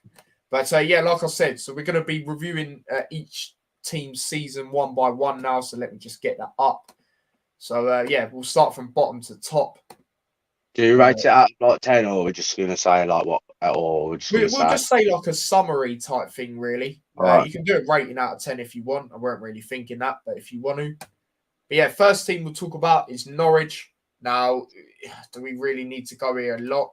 I mean, and that's no disrespect to them. That's just, the same things that's happening, just staying up, then they're going down, yo-yo club. Do you know what I mean? They're loving the parachute payments.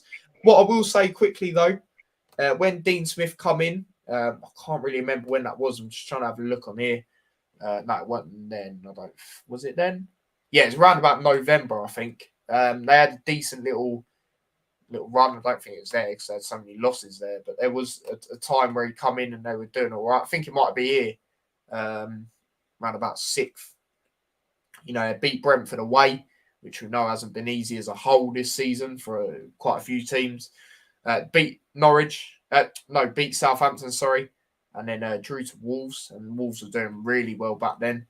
So, overall, it's just been one of them. They got relegated again, only getting, how many wins? 5 wins. They got 2 away wins, I believe. 3 at home. So, yeah, not overly great from them.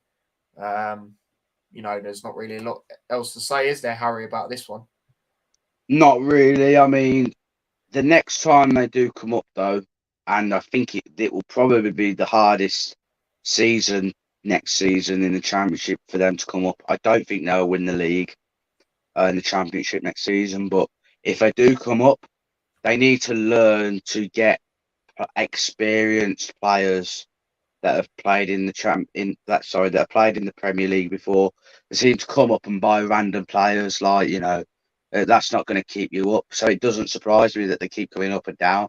I think that's a big factor. To be honest, Dean Smith, I think with him in charge, gave them a better chance than what they would have done with their former manager, which was Daniel Farke, I believe, Tyler, wasn't it? Yeah, correct. Yeah. I mean, he's a great manager for the Championship. He's Farke, but yeah, I mean, there's not a lot to say really, other than it's pretty not the greatest of seasons at all. Absolutely, no, absolutely. There's not an awful lot to say, so we'll move on from that. Excuse me. Your favourite club next? Yeah, I love this club. Yeah, flipping it. But yeah, obviously this is the next club. I mean, Twatford. It's been, like jokes aside, it's been very poor from them. Do we really need to go too far into this one as well? Because you know how they move, the manager situation. Now, I believe towards the start of the season, they had Isco, didn't they? And, a lot of people were questionable when they sacked him. Even myself, even though I don't really care about them, it was a bit weird because how decent he was actually doing. And then obviously, they've just changed manager after manager. The Roy Hodgson thing, obviously, his experience in that, but you had to call a manager out of retirement, to try and save you, and it's just going to cause him stress, and it ended up causing him stress in the end. Obviously, they got relegated. They had a few good moments, like a very emphatic win against Everton. I remember that, the 5-2, and players like Dennis. Yeah. Saar, have had a very good season. They were thinking they could potentially stay up when they beat Villa away. That was a massive win at the time. But then, after that, look at some of these results. Draw away to United ain't bad, but they always do all right against United. A 3-2 loss to Arsenal. 4-0 against Wolves. Ben Foster had an absolute howler that game. Beat Southampton away, that was a decent win, but there's just some results there. Like, look at that, losing 3-0 to Norwich. I remember that. That was Friday night. you know, there was who was the other one? Oh yeah, Leeds, when they lost very heavily to Leeds as well. Obviously, at the time that was a relegation battle. Where is it? There it is. And you know, their home record was really poor. You know, and that's what's cost them mainly for me. You know, especially being in this dogfight against a lot of these relegation sides. You know, you look at that. Look, this is based on home form. Do you know what I mean? They've got the worst home form in the league. They've only won that. They only won there twice this season. You know, they're just in problems all over the place. Is there something you wanted to say, sorry, mate? I was just laughing, mate. Oh, right. Sorry. But yeah, just another thing I'd like to say about them, I've said it a lot of times as well, is they've got too many different players. Like, I know you don't want the same sort of players, but you look, they've got players like Sissoko, and then they've got players like Dennis. You know, just it's so different. You know, they just don't work well, in my opinion. But let's see what some of the comments are saying. Then I'll let Harry say his thoughts. Watford, in a way, bring too many players. I think, yeah, that's another thing they do as well. It's just too different. Do you know what I mean? I think it was 5 signings in the summer and 6 new signings in January. I know, it's crazy. Any club relegated with high wages on their books will struggle to bounce back. Very true. But Harry, mate, talk to me about their season. Do you know what I mean? It's depressing, like Norwich, really, isn't it? I mean, similar in a way as well. Yes, they probably bought a little bit better quality signings in than Norwich, but not by a lot. I mean, Dennis is the obvious one who was decent for them. Other than that, I can't really think of anyone. Obviously, you mentioned Sarr. He was all right, but they're just not got enough Premier League experience quality in that team to be able to stay up. Like, they don't have to be the world beaters of the Premier League that played in there before. All they need to be is like they've got a CV, if that makes sense. That the decent enough players to like be like keeping you in the league. Like, I'm going to use them as an example. I know this is a very long time ago, and it's completely different from now. But Sunderland, when they used to be in the absolute mess in the relegation battle, loads in the Premier League season upon season, they had Premier League experience in their team. Hence why they skimmed relegation, but there was a reason why they skimmed relegation didn't go down, was because they had that little bit of experience in their team to get them out of it. I didn't really want to use that as an example, but I couldn't think of another example for some reason. But yeah, Norwich and Watford together, they just need to. I don't even know. I genuinely don't know, Tyler. I mean, I know they got Sissoko as well, Watford. So that was a little bit of Premier League experience, but he hasn't done much for Spurs. He probably had one and a half good seasons for Spurs at maximum. And obviously he was at Newcastle as well. But yeah, it's poor, isn't it? Yeah, absolutely. You know, like you said, you know, very not an awful lot to say about Watford and Norwich, to be honest. But yeah, moving on to the next team. It's obviously Burnley, who obviously unfortunately got relegated in Hanno's eyes. You know, I'm surprised that he likes Burnley, because not a lot of people do they? You know what I mean? But yeah, obviously, unfortunately, they went down last game of the season. It went to. And the main thing I'm going to talk about here really is the Dyche sacking. You know, like we briefly mentioned earlier, I think this was the main turning point, if I'm being honest. You know, like I've said, I just think it was wrong timing. And this is what's cost them. You know, I know they had that little good run coming on later towards the end of the season. But, you know, you can have that bounce sometimes. But then after that, it was just, I'm just trying to think, whereabouts was it? Yeah, so it's a West Ham game. And then after that, look, they had, you know, 4 games unbeaten. But then after that, it just went from downhill. You look at that, they didn't even win a game after that. You know, lost very heavily to Aston Villa. I remember that. Obviously, you know, narrowly lost to Tottenham, but they were just poor in that. And then drew to Villa, which was a decent point, you know, considering they had 10 men. But then, obviously, the Newcastle game is the one that determined it. But, that's where I stand on it. I think it was the Dyche thing mainly. But Harry, what do you think about this with Burnley? Yeah, like I mentioned earlier, I think it is down to the managerial appointment after the sacking of Dyche.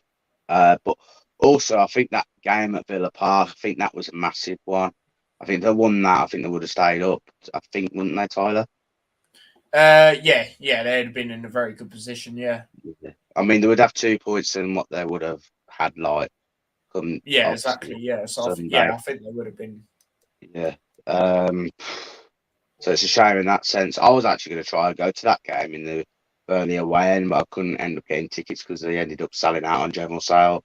I was too late getting them. I completely forgot about it. But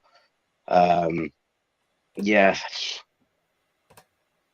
it's a tough one because a few weeks ago you probably would have put money on them to stay up, and you probably would have said either Leeds or Everton would go. But then, obviously we'll come on to them teams in a bit, so I won't give anything away what I was going to say on those two. But yeah, it's just a bit.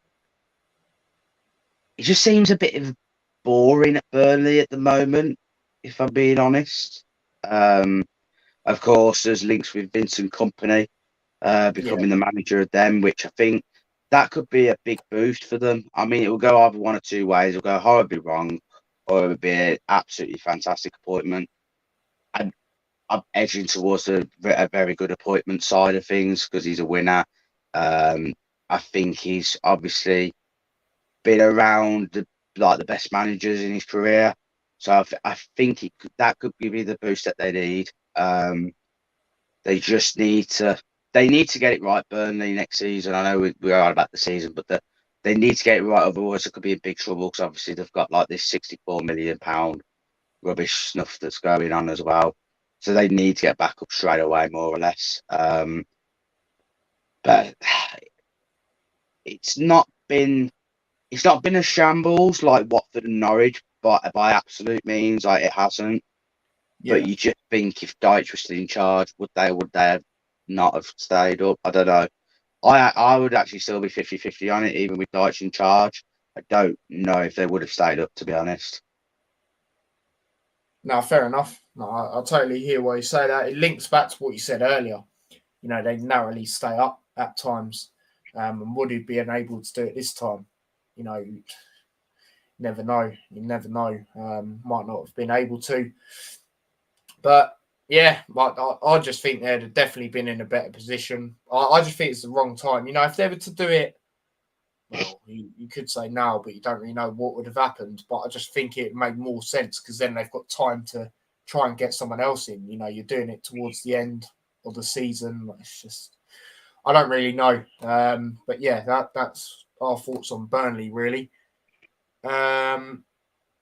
So yeah, moving on to the next one, Leeds. Obviously survived to come down to the last game. Obviously sacked Bielsa. I'm going to go back quite a bit with them. You look at some of the results. It's the result from Liverpool, which I really want to see. So obviously they lost 6-0 to Liverpool, and then there was games where they were just conceding and conceding. Like, I remember watching that game against Man United as well. Losing 4-2 to Man United. Yeah. The predicament Man United were in as well, or have been in. It just wasn't great in that aspect. And they obviously, like I said, 6-0 loss to Liverpool. I know it's Liverpool, but still, that's disgusting. 4-0 to Spurs at home as well. I remember that game. Losing to Leicester. They just had really poor results. Got rid of Bielsa. Obviously, he's still done bits for the club. Obviously, got them back up to the Premier League for the first time in years. But it was going to happen at some point. And then they brought in Jesse March, is that his name? I think it is. That's obviously the manager who once was at Leipzig. Now, when he first come in, I was thinking they are going to be in problems. I thought it'd mainly be out of them or Everton to go down out of the remaining ones. Because obviously the managers they had have not got that experience at the bottom. Obviously Everton having Lampard. But They stayed up in the end. Had some big results here. Controversial results, some of them. Look at that Wolves one. That was definitely controversial with the red card. I remember that. Beating Watford, which obviously I got onto earlier, which was a relegation battle. Obviously, they got a massive win there. And then there was some like Man City and that, but, it's expected that you're not going to really win that one. But then there was some that had them worried, losing 3-0 to Chelsea, like considering the form Chelsea had been on. But then there was ones where they got a bit of hope from, in my opinion. It's this one here was the main one, in my opinion. Because I looked at Leeds' remaining fixtures and I thought to myself, where are they really going to get points? And this was ever since I think it was after the Palace one. And I was thinking they ain't going to get points against City, which obviously they didn't. Arsenal, they don't have a good record in London in any competition. So I just had a feeling Arsenal would do it, and they did. Chelsea, I said it would Chelsea win, narrow win, but I still said a win.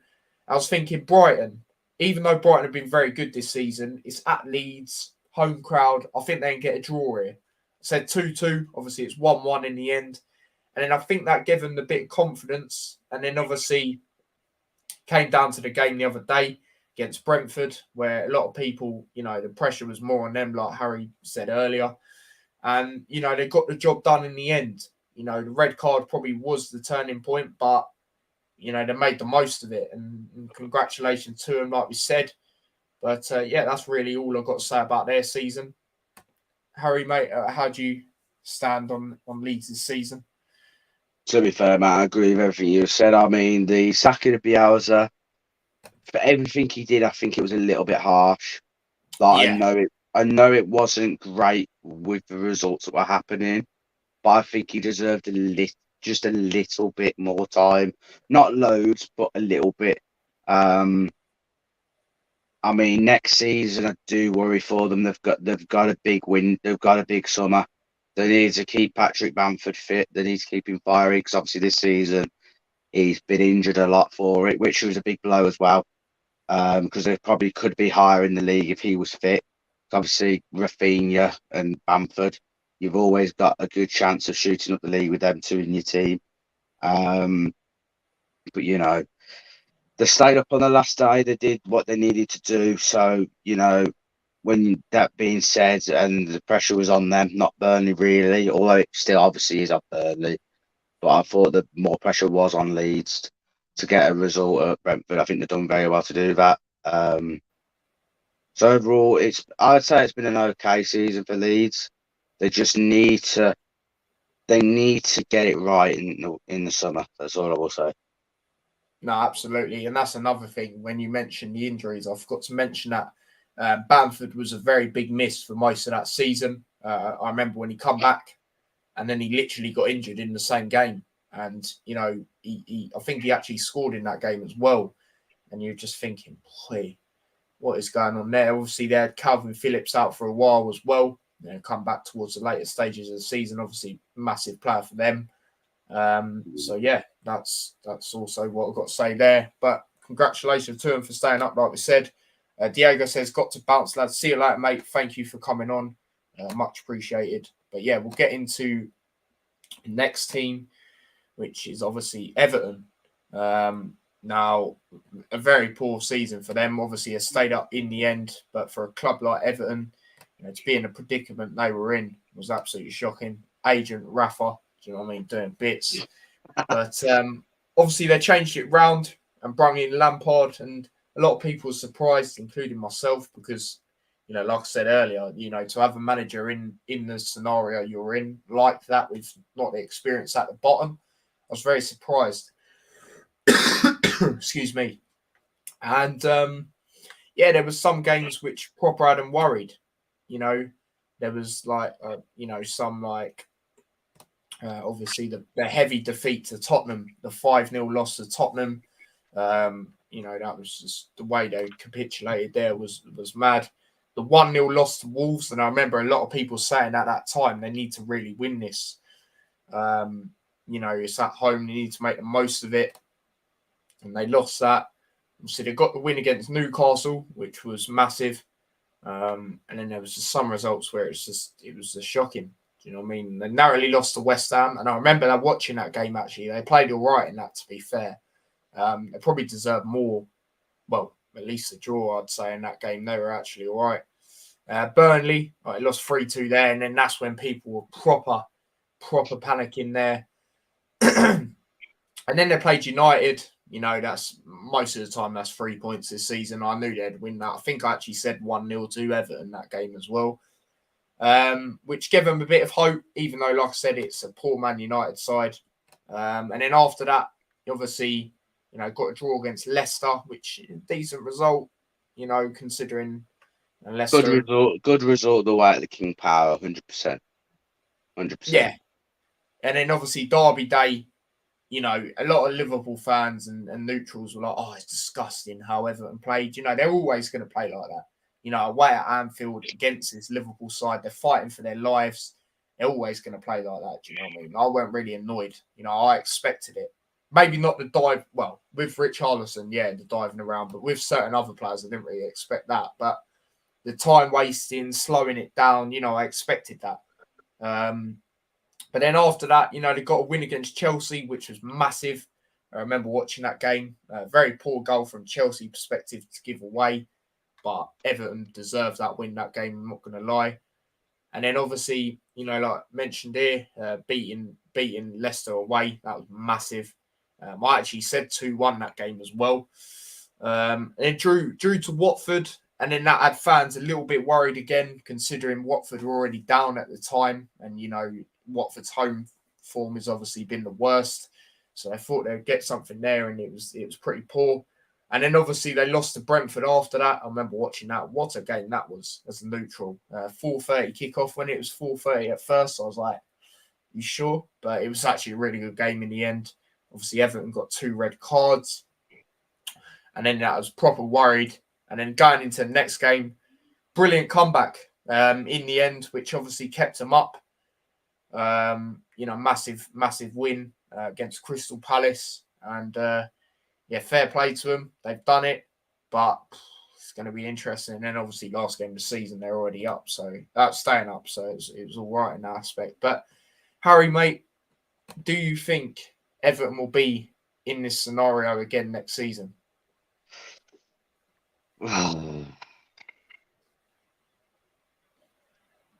They've got to sign 4 or 5 good players because their bench is just not good enough.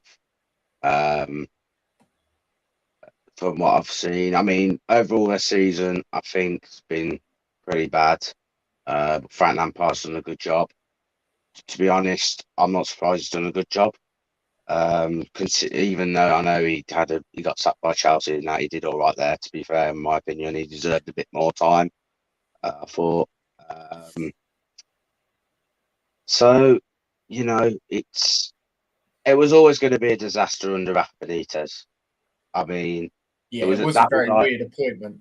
It was either going to get the fans on side and he was going to win most games, or you would see fight in the team, or it was just going to go to and be disastrous. Now, obviously, it turned out to be disastrous. Obviously, Mashiri, the owner of the club, I mean, obviously appointed Rafa, and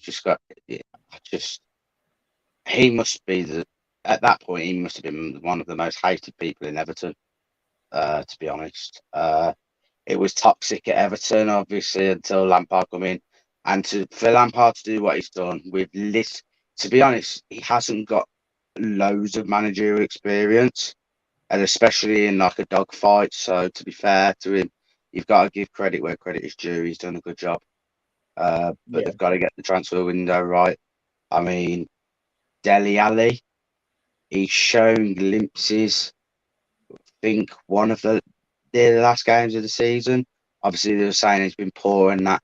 I can't remember if it was on like the last. No, it wasn't the last day. I think it was the game before. I think was it Palace where he come on and apparently changed it or something like that. I think so. Yeah. I mean, they said if he can play like that, like 80% of the time, he's got a good player, but you know he's got to prove his worth. Will Van der Beek return? I don't think he. I don't think he will. I think Ten Hag will want to play Donny van der Beek at United next season. But they need a big window, similar to Yeah. Leeds in a way. Two clubs in the summer that have got to get it right, Everton and Leeds. Otherwise, I think Everton attack-wise are good enough, but they need to strengthen like at the back and stuff, I'd say. And probably in like they need a new centre defensive mid to control the play, I think, as well. Alan's a good player, but they need someone else beside him. No, absolutely. Absolutely. I totally agree with that. But yeah, sorry, did you answer the question if you think they'll, is it you just basing it on the transfer? If you had to say yes or no, do you reckon? I think they wouldn't get like top 10 or anything. I think they would come around 14th, somewhere like that, maybe next season. So yeah, the answer to the question is probably not, no. Fair enough. Fair enough. I think it's a project at Everton. I think it's one of them clubs it's been in. It's had a disastrous season, and I think it's going to take time to build it. And they've got to do it step by step. So, like next season, all they've got to do is improve on where they're finished. Obviously, 14th, maybe 13th. 13th might be pushing it a little bit too much, so like maybe 14th. Then the season after, maybe aim for somewhere like 11th, something like that. And just keep going steady, making steady blocks season upon season. No, fair enough. Fair enough. I totally agree. To be honest, I think they'll be around about mid, the 14th sort of positions. But yeah, we'll move on to the next team, which is Southampton. Now, compared to previous seasons, especially coming on to later stages, I don't think it's been overly great. You look in the FA Cup, and I think it was the quarterfinals they got to, which is really good. Obviously, to come across Man City, lost heavily, but at the end of the day, it's Man City. Do you know what I mean? But there was some games they had a very good home record. I think it's like 14 unbeaten or something, maybe a little bit lower, but. And then they played Newcastle. And then from there on in, it got a lot worse. Let me just try and find that game. Yeah, here it is. So they lost 2-1 to Newcastle. And Newcastle were on good form then. But I thought Southampton would do it, due to that record they had at home. And then after that, it went a little bit downhill, like losing at home to Watford, which just wasn't overly great. And then obviously after that, the Man City game that I mentioned.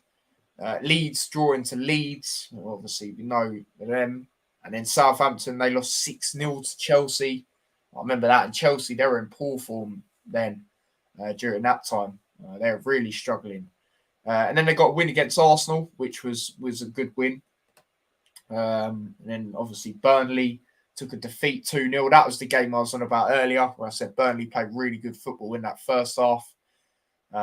Drew to Brighton away, obviously in one of the South Coast derbies, and then look at that. Their last 4 games there, all defeats to Palace, Brentford. Brentford heavily as well, 3-0.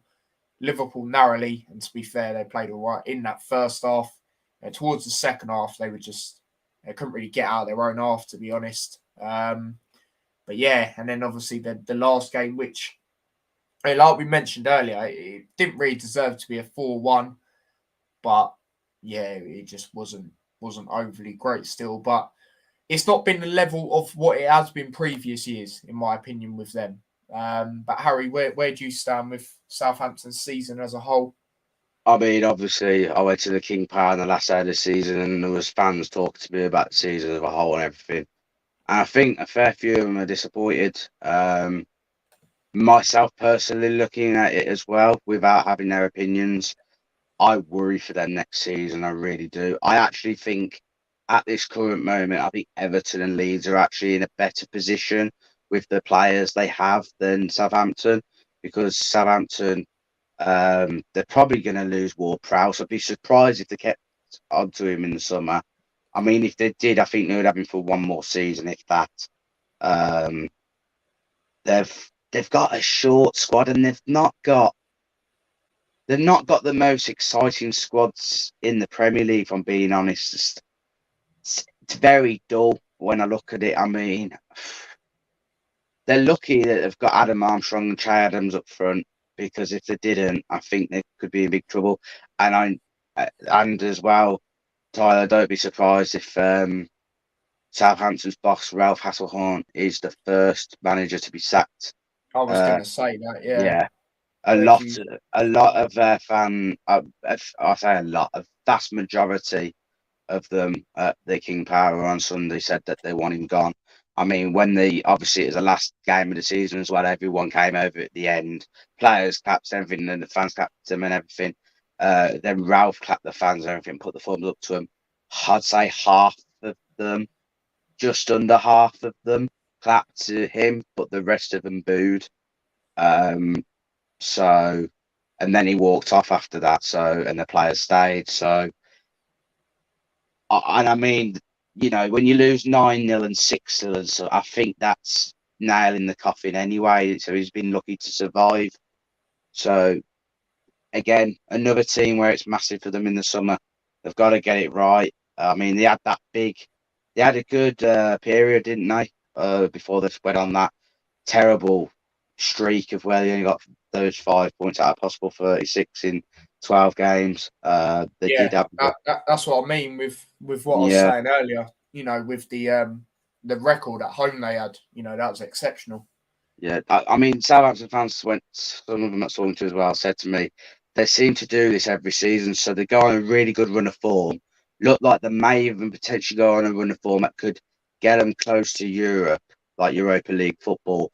And then they just seem to bottle it and just play terribly, like the last 2-3 months of the season. That's what they were saying to me, and I could see that.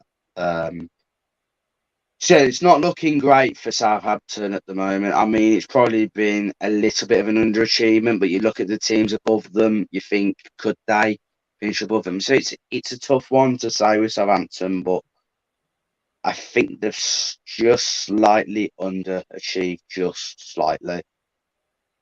Fair enough.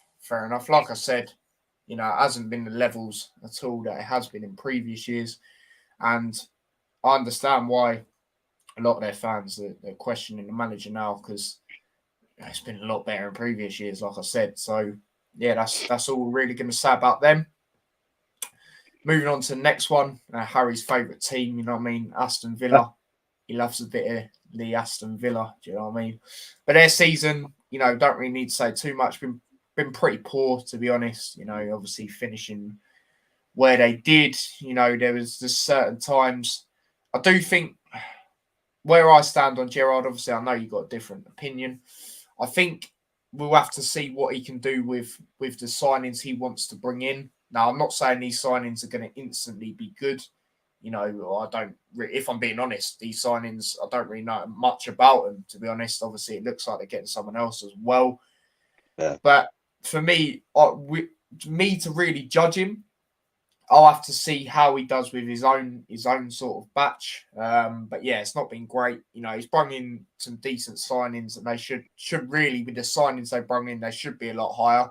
That's what we'll say with the ones that he has been able to do, like the Coutinhos and etc. But there's some games. We'll look at more the later sort of stages. Where it hasn't, we'll look at when Gerrard come in. I know roughly when that was, because they had Man City and then Liverpool. So it's round about there. So think that was it anyway. Was that round about it? I think it was. And they narrowly lost to Man City. And to be honest, the way they played in that second half, they should have maybe got a draw in that game. It was just the first half that let them down, really. And then they beat Leicester, and then narrowly lost to Liverpool. And then after that, really, it wasn't overly great. Like, you look at some of that, 3 losses on the bounce, Chelsea, Brentford, and United. But obviously, United was FA Cup, and that. But yeah, and then there was some others like drew 2-2. There was a little patch. I'm just trying to find whereabouts that was where Gerrard it wasn't great. I think it's around about here.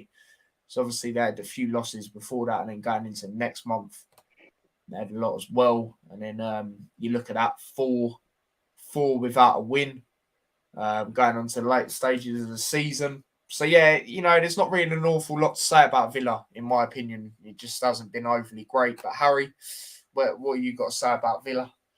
Yeah, I'm generally going to be honest here. Like, it's not me being biased or anything, because I'm a Blues fan or anything, like I said earlier when talking about them. It's not been that great, I'd say. I mean, the players are signed, the amount of money they spent, you'd expect at least a top, me saying top 12 being nice. I think top 11, top 10 would be fair comment.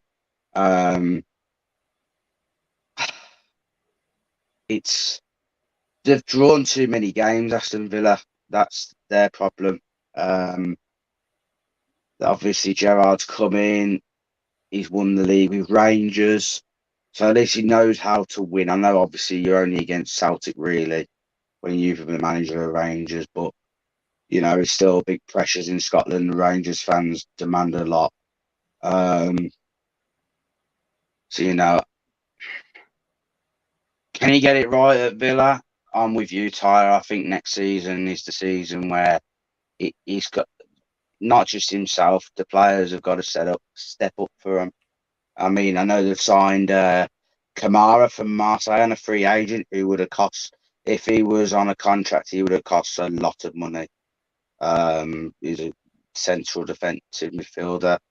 And then they've also agreed a fee with Sevilla for Diego Carlos, a centre-back. So, two solid signings. Earlier. Yeah. Again, the splash in the cash. So there can't be any excuses this season. The one thing I will give them, obviously, they had Dean Smith, and I didn't really rate Dean Smith, being honest. For the Championship of Villa, he was all right, but for the Premier League, not for me. So, Gerrard, I think Villa fans need to give him it till next season. But, Villa fans aren't patient, so, slight dig there, but that's just being honest. They seem to want things in, straight away. But, obviously most football fans are like that sometimes. If you, like, Villa are a big club, just like, Birmingham are, Liverpool are. Even like rivalries like, Everton, Liverpool, both are big clubs. Man United, Man City, big clubs. You always say that they're a small club because you're rivals, but deep down that they're a big club. Exactly. Yeah. They've got to. I think it's going to come down to Gerrard more. I think if he can get a kick out the players, they could have a good season next season. No, fair enough. I totally agree, and like you said, there's no excuses now. Going into next season for me, because he would have had the whole season. Do you know what I mean? Unless obviously he gets sacked. But we have to wait and see what happens. But he'll have it from the start, which is what I'm trying to say. But I'm going to go through some comments. James says, I sent you my Brentford predictions. Yeah, we'll get into that. What we'll do when it goes to Brentford, I'll read out what you said. I'll put it on the screen, and then me and Harry will discuss that. Wolf says, back soon. Big up yourself. Big up British chap. He says, whoa. What's going on here? I don't know, mate. Premier League review, I guess. Do you know what I mean? But big up yourself, mate. Thanks for coming on. And we'll move on. Oh, it is actually Brentford next. So there we go. So basically what we'll do for Brentford is, like I said, James is said he's obviously he's a Brentford fan, and he said his thoughts, and fair play to him for typing all this, by the way. Didn't let him on YouTube, obviously, so he's done it on Instagram. So let me just share the screen real quick. There we go. But yeah, he says, our season has been incredible. Obviously, this is Brentford's first ever time in the Prem as well. August was a great month, getting 5 points from Arsenal at home, Palace away and Villa away, and conceding only one goal in those 3 games. September was just as good, as although we lost our first game 1-0 at home to Brighton, we came back and won 2-0 away at Wolves and drew 3-3 with Liverpool and a cheeky 7-0 win in the Carabao Cup. He had to get that in, didn't he? I think that was against Stoke, wasn't it, or something like that. When October rolled around, injuries started kicking in. Despite that, we pick up 3 points out of 9 games, including a last-gasp winner against West Ham. That was crazy when Wissa scored. And a tough battle against Chelsea. In November, our keeper, David Raya, got a knee injury, which left him sidelined for 4 months. December was a poor month with important games being late, and the close game versus City rounded up 2021. January rolled around and links with a certain Danish magician. I like that. Started popping up. We started the month off with a good 2-1 home win victory against Aston Villa. An away trip to Anfield came with a 3-0 loss. He's put in brackets expected.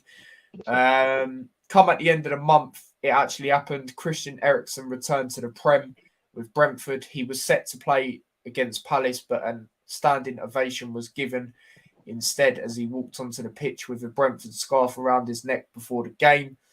He made his first appearance at home to Newcastle, of which we lost 2-0, but Eriksen showed his class. A huge 4-1 victory away at Stamford Bridge. That was mental. That was class. And weren't that when Chelsea's little downs, happened, wasn't it, really? Started, yeah. I think it was, but obviously we'll get into that. Came shortly after, and I thought I was dreaming. Eriksen bagged a goal in a memorable win. A last gasp winner against Twatford, not Watford, you know what I mean?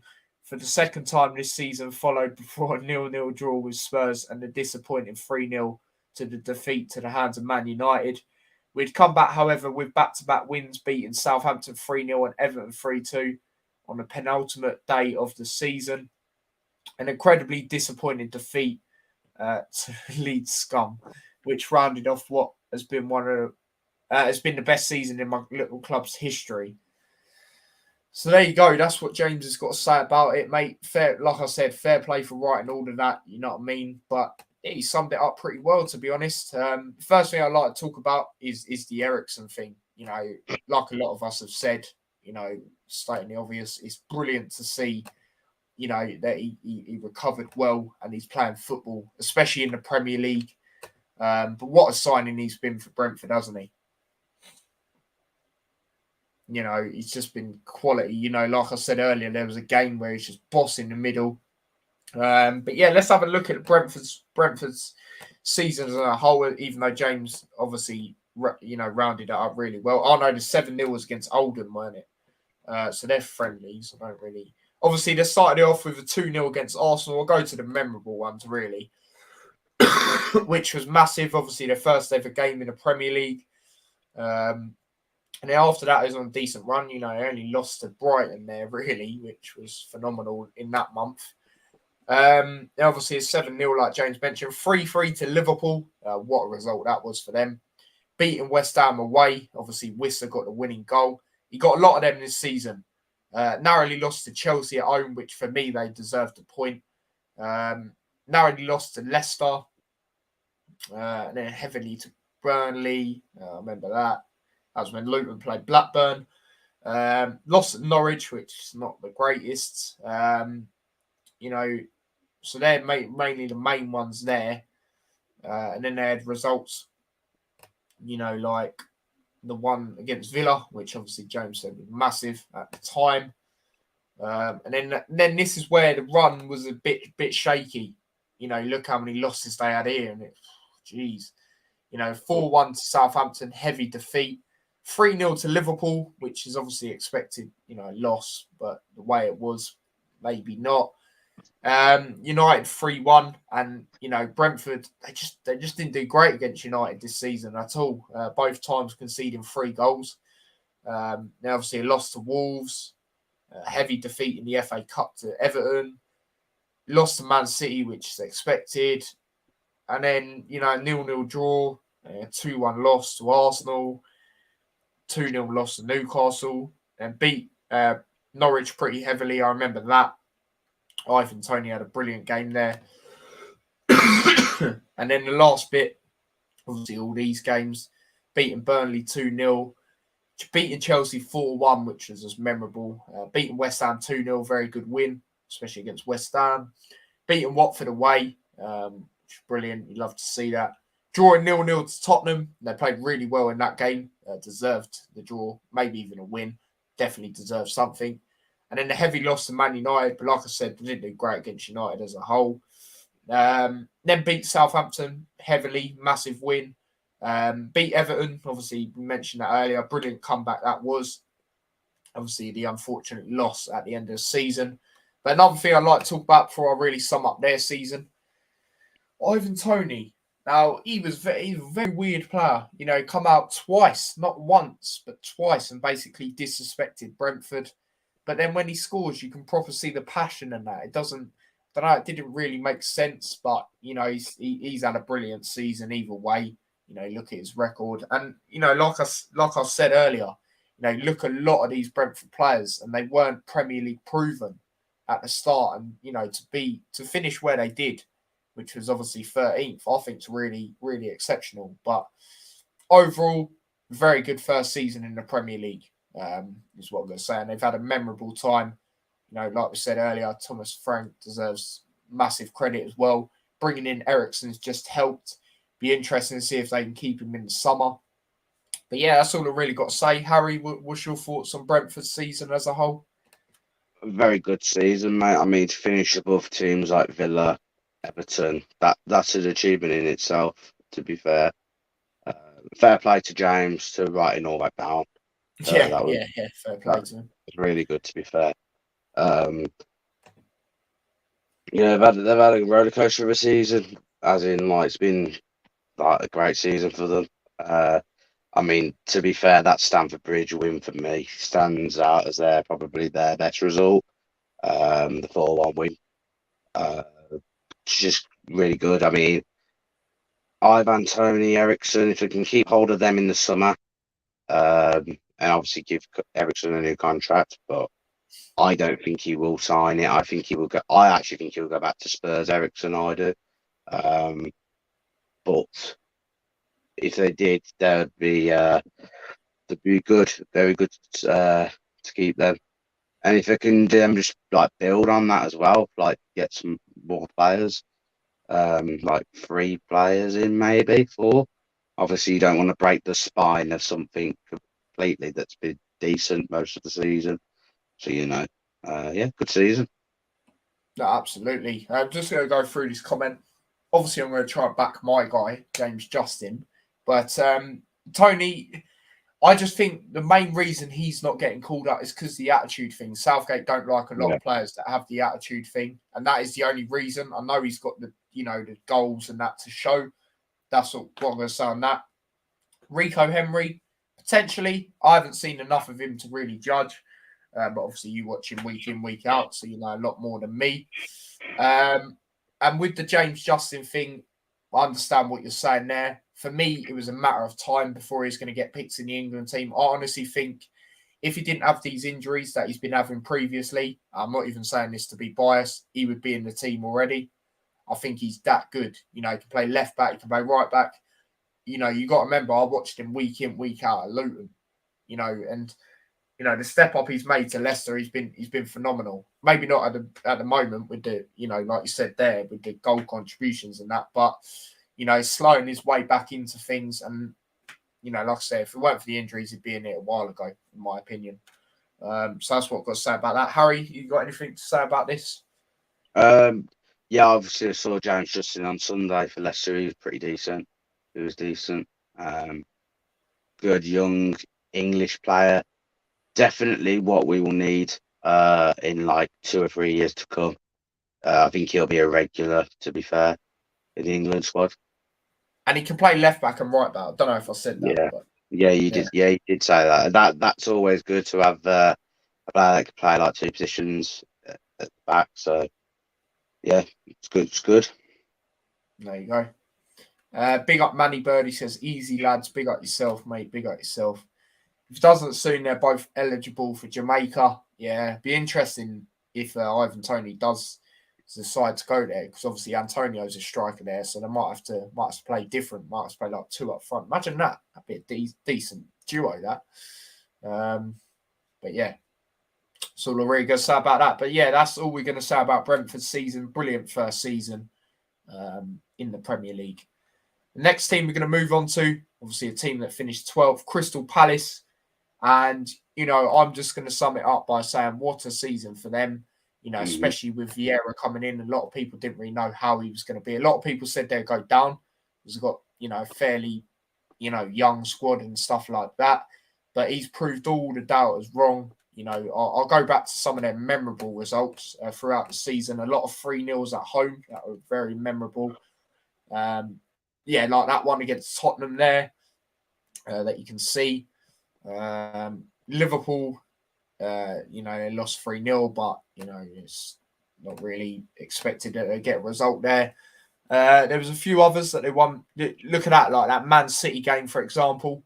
You know, you got to remember, they took 4 points off Man City this season. A lot of teams haven't even took 1. Do you know what I mean? So congratulations to them. Their massive win away at the Etihad, that was.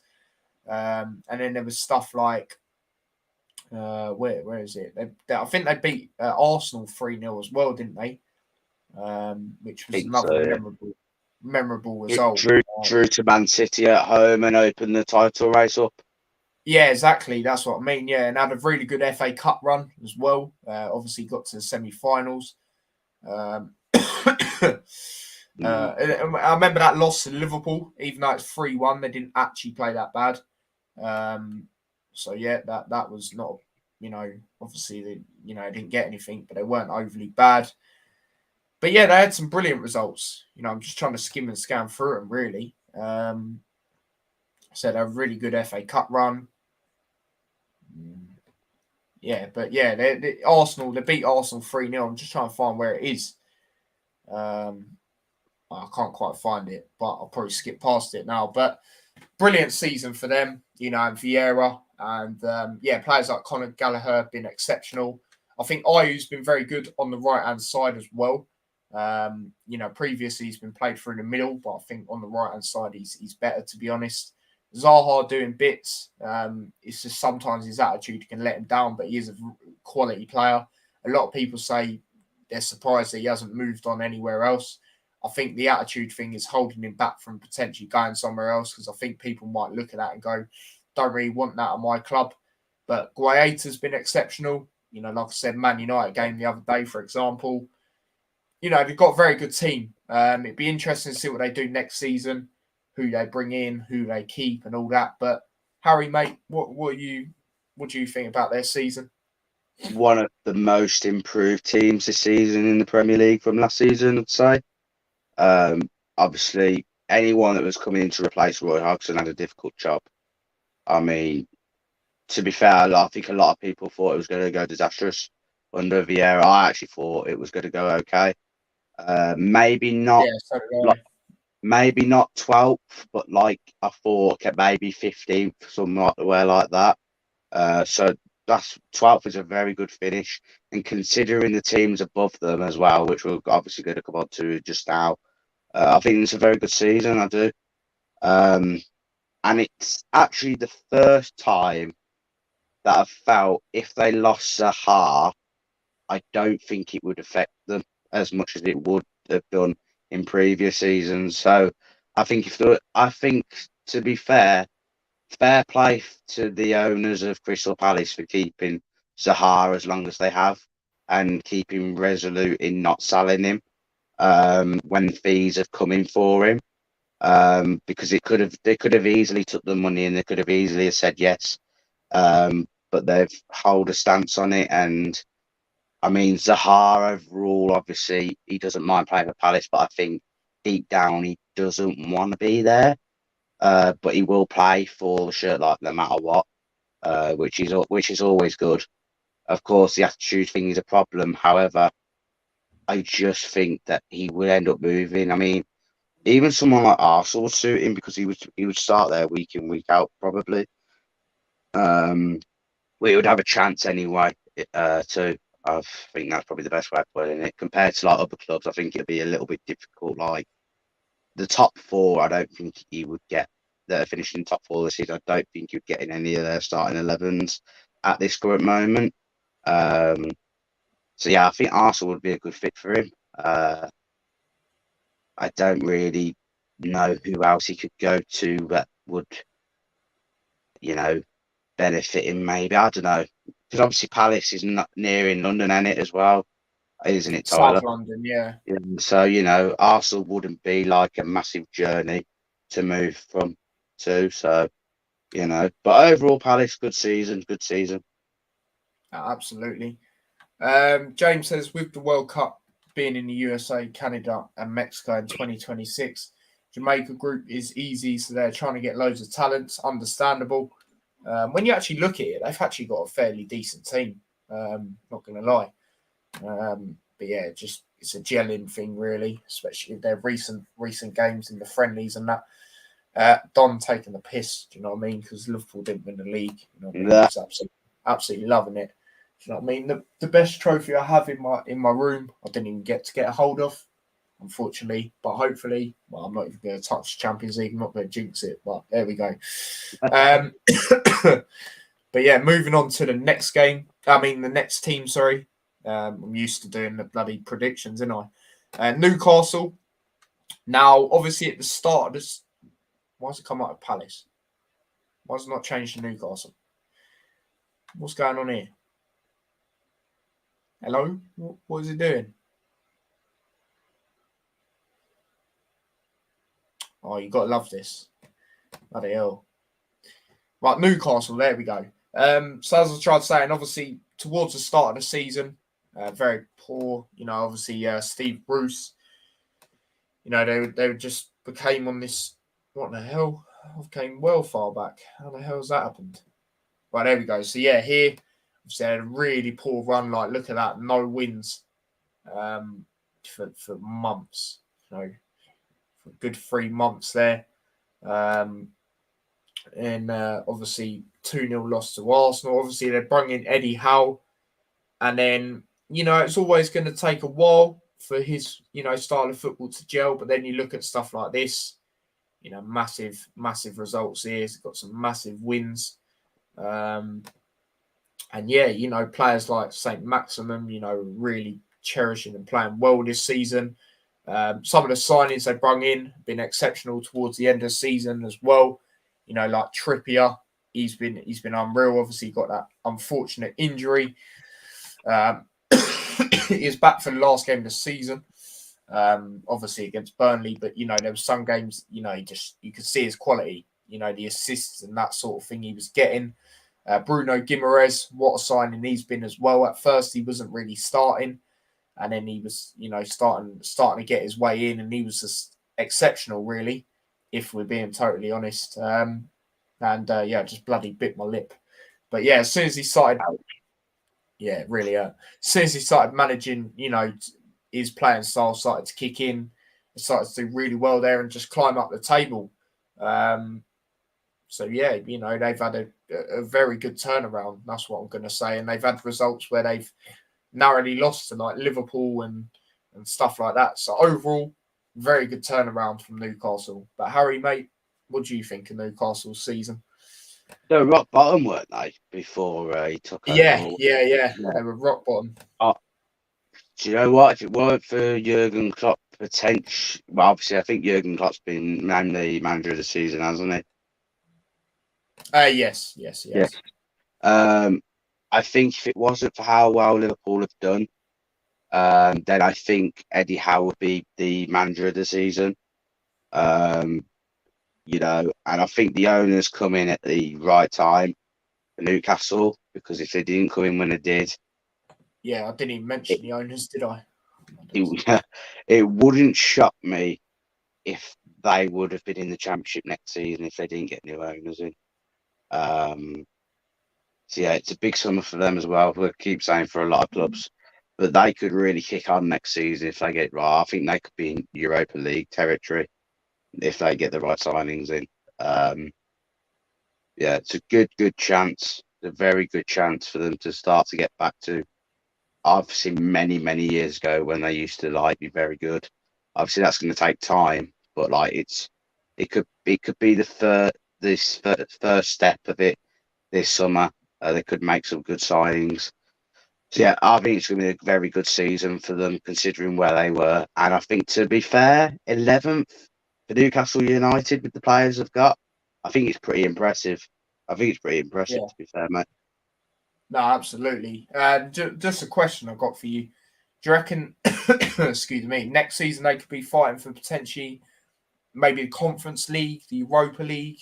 Think they'll be Yeah. fighting for European places? If they get the right signings in and they're good players, they could definitely. I reckon they could get around. I reckon they will finish top 8 100% if they get the right players in. Can they get a Europa League place? I think they could just edge it, but they have to get the signings right. Yeah, no, fair enough, absolutely.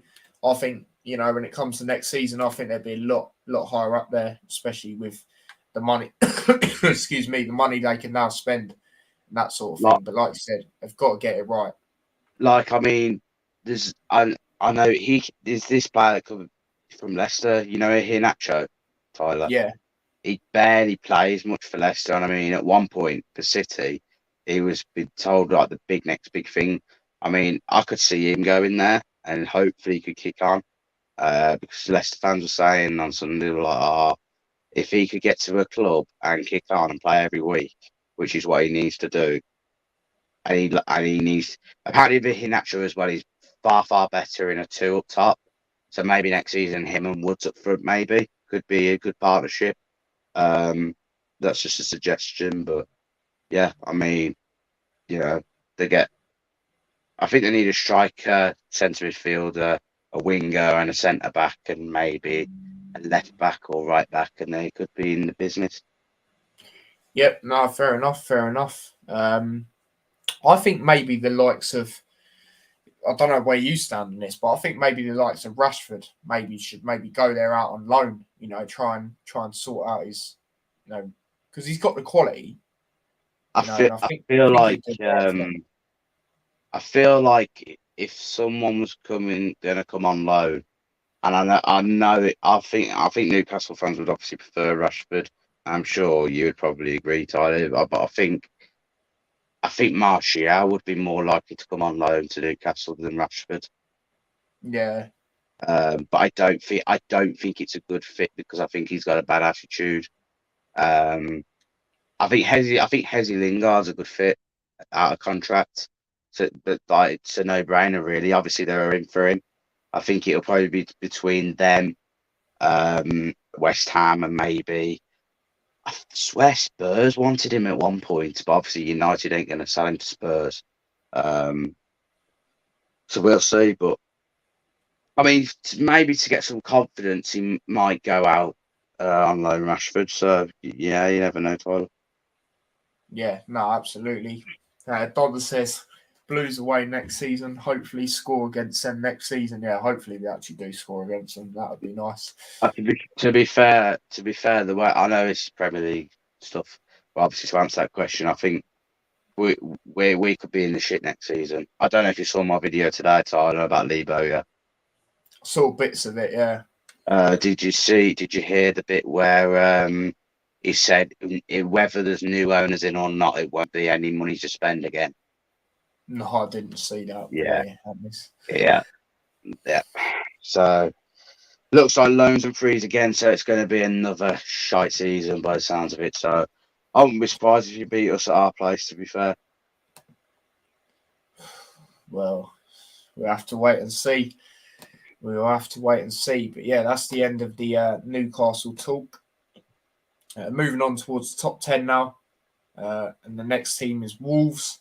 Now, for me, like I said earlier, they had a very good start.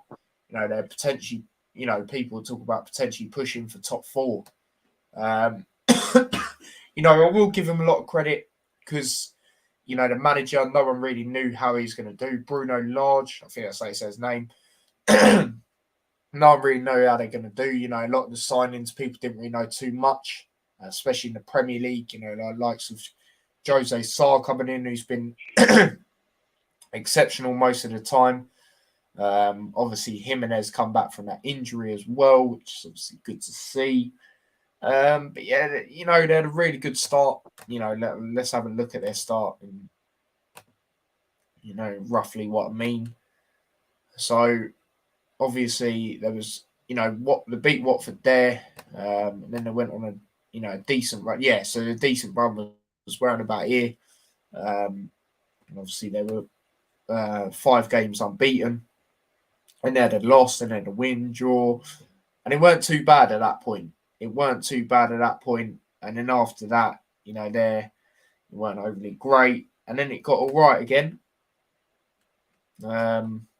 It's been very, excuse me, it's been very hit and miss, in my opinion. But overall, I'm not really going to slate them too much because no one really knew how they were going to go in. Like I said, especially the manager, and that no one really knew too much. But they've kept the same sort of philosophy, even with getting rid of Nuno, like the likes of, keeping a lot or having a lot of Portuguese players. We know they've obviously done that in recent years, but not too bad, but could be better in my opinion. And that might sound a bit crazy because they did, finish 10th, but after the start, there was some games where it went downhill, especially towards the end of the season, which I'll quickly touch on. Like the I won't say the Leeds game because that was very controversial, but like ones like the loss to Burnley, the heavy loss which I mentioned earlier to Brighton at home. A decent point away at Chelsea, but Chelsea ain't been overly great. A heavy defeat to City. Now I know you can take the City game as a free hit, but 5-1. De Bruyne scored 4 goals that day as well. The 1-1 draw to Norwich, like we mentioned, they should have potentially really lost that. And then the Liverpool game, I won't really talk about. But yeah, just certain games like that. But Harry, what do you think of Wolves this season? On the basis where obviously a new manager, obviously Adama Traore went out on loan in January to Barcelona with a view to a permanent deal, which I don't have a clue whether he'll become permanent at Barca or not. I ain't heard anything. I don't know if you have. No, I haven't heard anything. No. I think overall on those 2 bases, I think they've had a good season. I mean, I think they're about 2 or 3 players off securing a Europa League spot, and I think there are about 4 or 5 players. I would say to cement the top 4 place, but I'd say to cement a top 5 place maybe is probably the better wording, or pushing very, very closely. Like and then when I mean like very, very tightly to 4th place, but. Yeah, I think it's been a good season. I understand why you could criticise them. Next season for me with Wolves is a big one. I mean, I think they need a new striker. I think Jimenez can't just keep doing that on his own up top, and they need another good striker. I know they got Hangwei Chan. He's a good little striker as well. He can play on the wing as well. But they need, like, even Wolves could do with like Kelechi Iheanacho. To be fair, I know I mentioned him for Newcastle, but it from Leicester to Wolves, that wouldn't be much of a journey for Iheanacho to go to. So, maybe that could be an option. That would be a very good partnership, I reckon, up front. Wolves could be quite deadly, actually. I think that could be a very flourishing attack. But overall, when you look at it, I mean, they had a great. I mean, Villa bottled a 2-0 lead again. They lost 3-2, didn't they, at home to Wolves? That was brilliant. And that day, I love that day. So yeah, they've had good. They've come back in games throughout the season. They've had a little bit of blips, but I think it's been good considering things. To be fair. Yeah, no, fair enough. Manny Bird says, excuse me, Adama Traore was almost a Huddersfield player. 2019, we had the deal there. He was on his way by car and he got a call from his agent saying Wolves' bid has been accepted for more money. Imagine hearing that. To be honest, I mean, I remember the season when Villa got relegated, and that's no coincidence I'm talking about it. I was being honest, but when I think they were already mathematically relegated and they played Arsenal, and I think that they lost like 3 or 4-1, but he came on for like 5 or 10 minutes at Traore, and he just absolutely teared Arsenal apart, and I just knew that he would sign for it. like, you know, a big established club, and Wolves are a fairly decent big club. Yeah. No, fair enough. Fair enough. But yeah, that's crazy that. But yeah, we'll move on. To ninth place, which is obviously Brighton. Like we said earlier, you know, congratulations to them. That's their highest finish in top flight history. And it's a very good season, obviously, because they finished, you know, the highest they have. However, it could have been even better, in my opinion. Like, there's a lot of draws they had, which they could have won. They could have won, really. Obviously, you look there, and that's a very poor run. But you know, there was some results which have been decent for them. Obviously, you know, showing where they finished and that. But you know, I remember that when they drew to Liverpool at Anfield, very good result for them, and they were brilliant throughout that. But you look at a lot of them; they got a lot of 1-1 draws at home. You look at Newcastle, you look at Palace. They got a lot of 0-0s as well.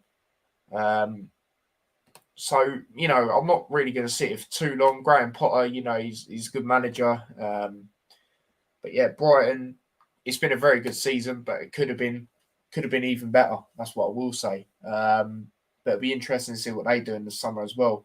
And the likes of players like the experienced players like Welbeck coming on to the later stages of the season, he's been phenomenal. You know, he's been playing massive part, and you know, he's been a massive impact on helping them out with finishing as high as possible. So, sort of really good to say about that. Harry, mate, how do you feel about Brighton's season? Yeah, before I come on to that, mate, you know, Welbeck, he's out of contract now. I think he's not going to be signing a new contract. It was his last game on Sunday for them. Right. Unfortunately. Which is a bit of a surprise, really, that they haven't renewed it in a way. Yeah. We've obviously played decent recently.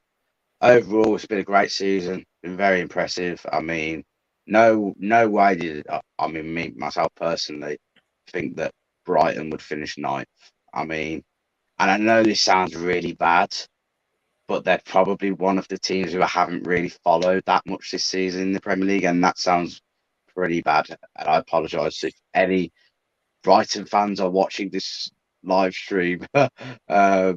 But you know, other than that, they've had a great season, and they've got some like they've not got like the name will beaters in the Premier League, but they've got players who will fight for every ball, that will run their ass off in games, and that's what you need in teams. You know, and the teams that are below them, like, you know, in that like the downward side of the table, need those type of players, like what Brighton have, and they're a good example. They're an example for many teams in the Premier League this season with what they've done. Yeah, no, absolutely. You know, I was just going to, you know, extend that point you said about the players they have. You look at both sides, right, of their fullbacks. They got Cucurella, who's a very good player, and then they got Lamptey. Lamptey's quality, isn't he? You know, stuff like that. It's just quality. But yeah, I totally agree with what you said there.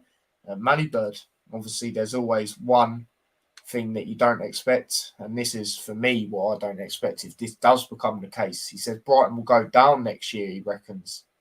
You never know, anything could happen. I mean, you know, look at Sheffield United. They had that great season. I know it's not, obviously they finished a few places below, I think it was, than what Brighton have done. But, you know, they had that great season. Then they lost Dean Henderson, obviously went back to Man United, who was cracking goalkeeper for them. You know, I think they lost a couple of other players. I mean, you know, you lose a couple of players, it could just go downhill. So you never know. But I don't think they will. Yeah, no, I don't think they will. I think they'll finish probably a lot lower. Like, it wouldn't shock me if they finish like 40th or 15th next season. But, you know, I don't think they'll go down. Yeah, no, I totally agree. Maybe Welbeck to Luton type of signing, be a decent backup. I don't know. I think his weight. Probably be a lot. Yeah. I'd want him not that I'd want him definitely. I wouldn't mind him, but his wages, that's the problem. But you never know. You know, we got in Snodgrass. You know, I never thought that would happen in a million of years. You know what I mean? Hopefully, he's going to extend his contract, but we'll have to wait and see what happens about that. Yeah. But yeah, that's enough said about Brighton. Moving on to 8th, which was obviously where Leicester finished. Now, what I'm going to say is it's not been the level that it has been in previous years. With Leicester, obviously, they've been fighting for the top 4. But you look at it and it's still not been overly bad, I don't think, because, you know, you've got to think they also got to a European semi-final and lost to Roma, who obviously went on to win it, so it's not that bad in the end. Jose Mourinho's Roma as well. But, you know, it wasn't too bad, I would say. It wasn't too bad. There were some games where it weren't great, but just average, really, is what I will say with them. There's not really an awful lot else to really say, in my opinion. But, Harry, your thoughts on Leicester's season? To be fair, considering how they started and for what some shocking results throughout the season, I think to finish 8th is very impressive. I mean, yeah, like you say, I mean, look at the teams above them. I mean, I was having this.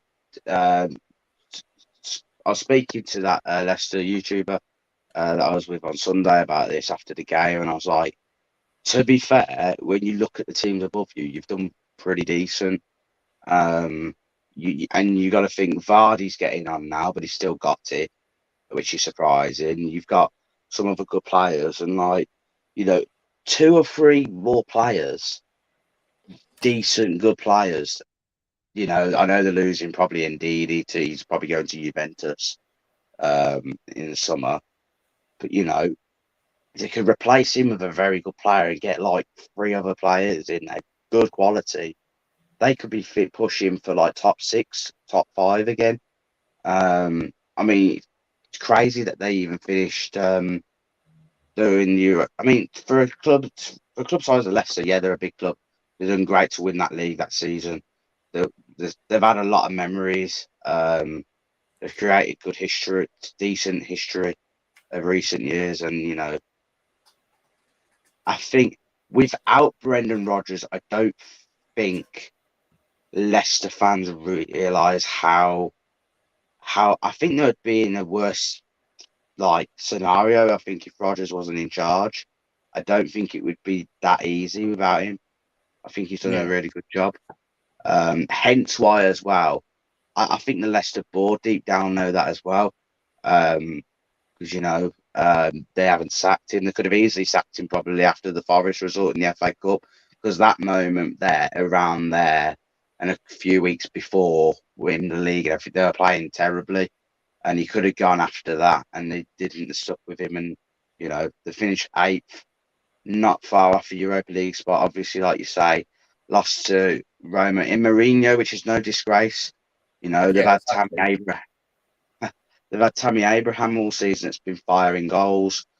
It's not like they got battered by Roma. So, you know, it's not. I think it's disappointing in the sense that it was probably a competition they looked at and thought, we've got good players here, we could have won it.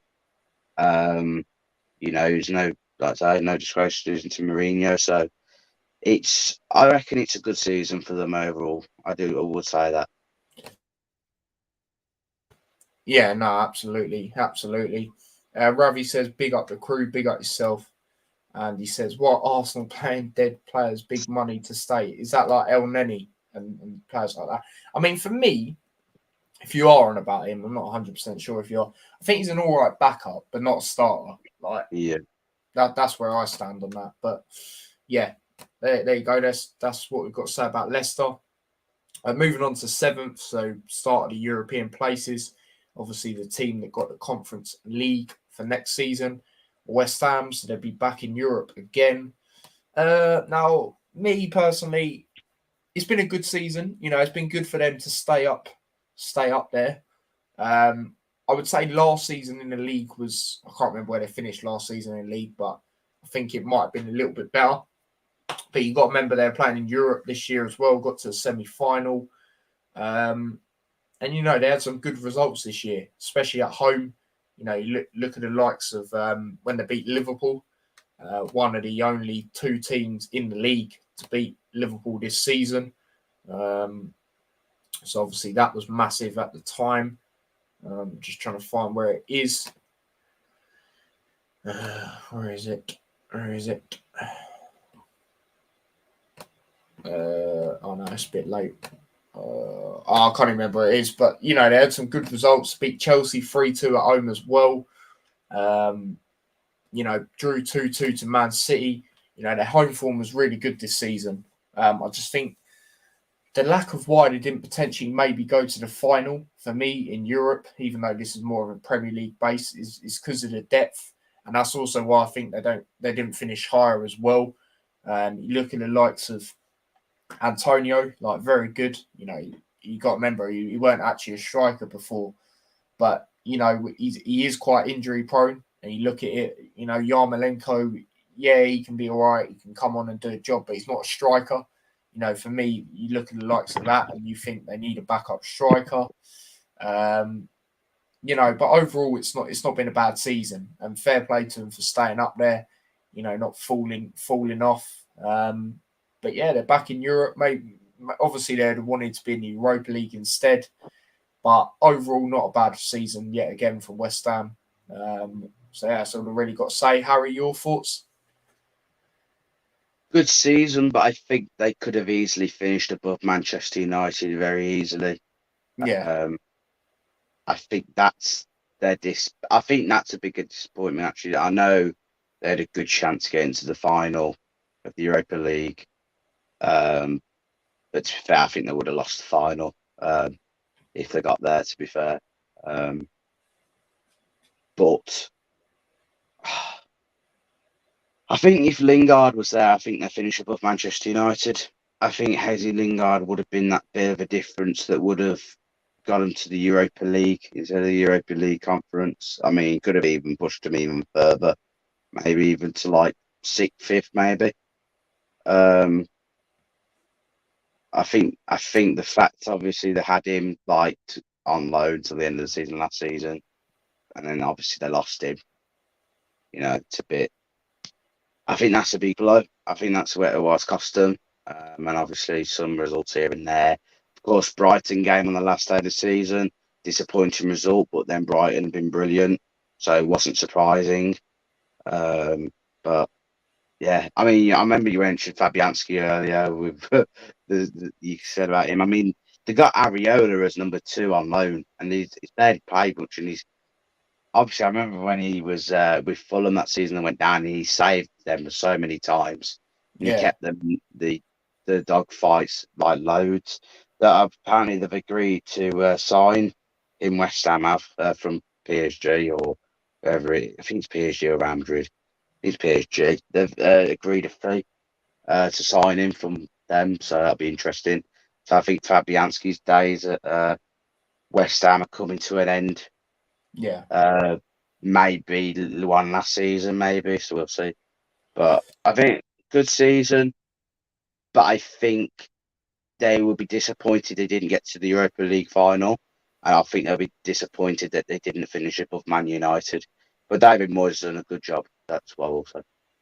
Yeah, absolutely. And, you know, it goes back to what I said earlier. You know, I think if they'd done a bit more recruitment, they'd definitely finished above United.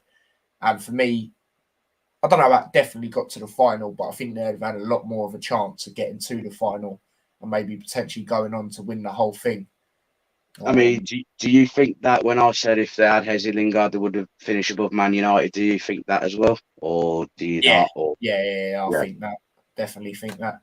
100%. But yeah, we'll move on from West Ham. I moved on to the team that finished 6th, got a Europa League space somehow. You know, I don't really need to say too much about Man United's season. Absolutely poor. You know, things going on in and around the club as well, which obviously I won't get into too much. But yeah, you know, it's been really poor, and I don't know how the hell they finished 6th. Do you know what I mean? I'm not even going to lie. There's not an awful lot to really say, is there, about United? The only players that seem to actually care for the club is De Gea. Even though he's not done overly great, but you can see that he cares about the club, is McTominay, in my opinion. I think Ronaldo cares. Ronaldo as well. I was going to say, yeah, he's been carrying them at points this season. But yeah, overall, poor season from United, and they've shit out their way to 6th. Honestly, I don't know how they have. But yeah, Harry, talk to me about their season. Pile of cack. Yeah. To be honest, without Ronaldo, they wouldn't even be in the Europa Conference League next season. I know they've obviously got Europa League, but I don't even think they would have made the Europa Conference League. I think they could have seriously been where Brighton are potentially if they didn't have Ronaldo. Maybe could be even struggling more than that. But looking at teams below, like 10th, 9th and 10th, are like, pretty bad this season. I haven't got that many points what we probably thought they all might. So, I mean, they're looking at Ronaldo. De Gea, he's got a good goalkeeper still now. You got to feel for him a little bit, De Gea. I think he's the one player at Man United who's deserved more success from being at that club. I think he's had a lot of players since he's been there that have let him down, and I don't think he really. I think he gets credited for like the saves he makes and everything, but I don't think he gets enough credit for how good he actually is.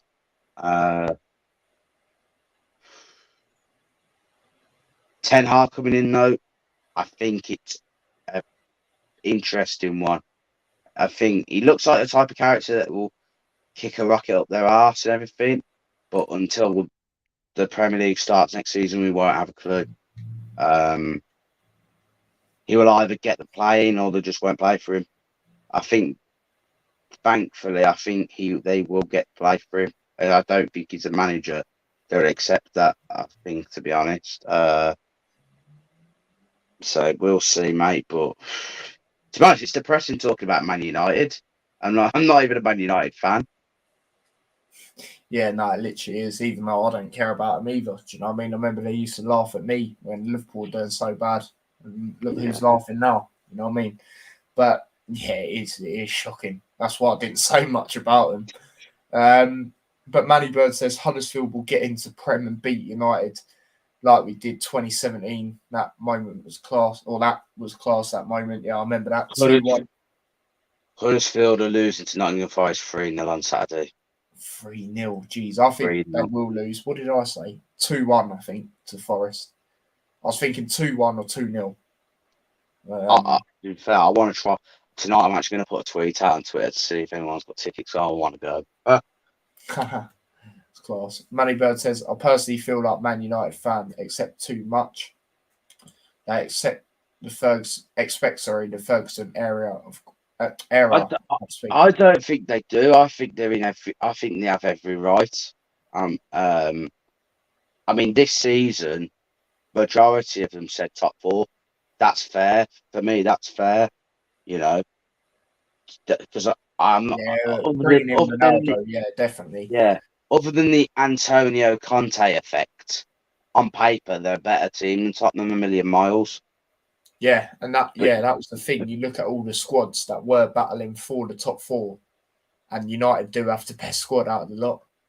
There is one thing I disagree with. Gary Neville said, I don't think Antonio Conte would ever have suited Man United. I don't particularly agree. I never usually disagree with Gary Neville on comments, but I disagree with him on that. I think Antonio Conte would have got Man United playing. I don't know what you think to that, Tyler. Yeah, no, I think he would have. I think he could get any of them sides fighting for the top 4 to get playing football, like good football. So that's where I stand on it. Yeah. But yeah. I mean, I don't know. It's one of them, isn't it? Brummie, you're a madman. We're not losing, says Moneybird. We'll see. Yeah, I'll be honest. I think Forest will win as well. I want Huddersfield to win, but I do think Forest will win. I'm So, surprised you want them after what happened at the second leg.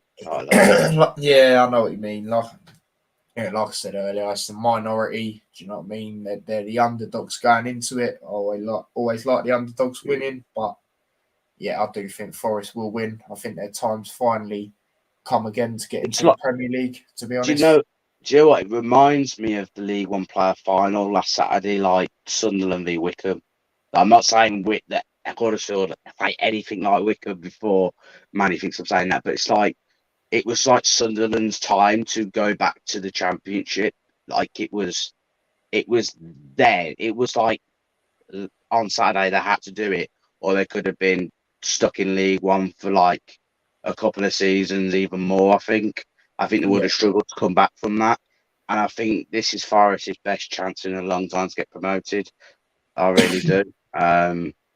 So I think if Huddersfield lose it, I think they could probably. I think it would dent Forest more because I know they've had a good season, but I just think it would dent them more in the sense of they've had this roller coaster run. They've been really good.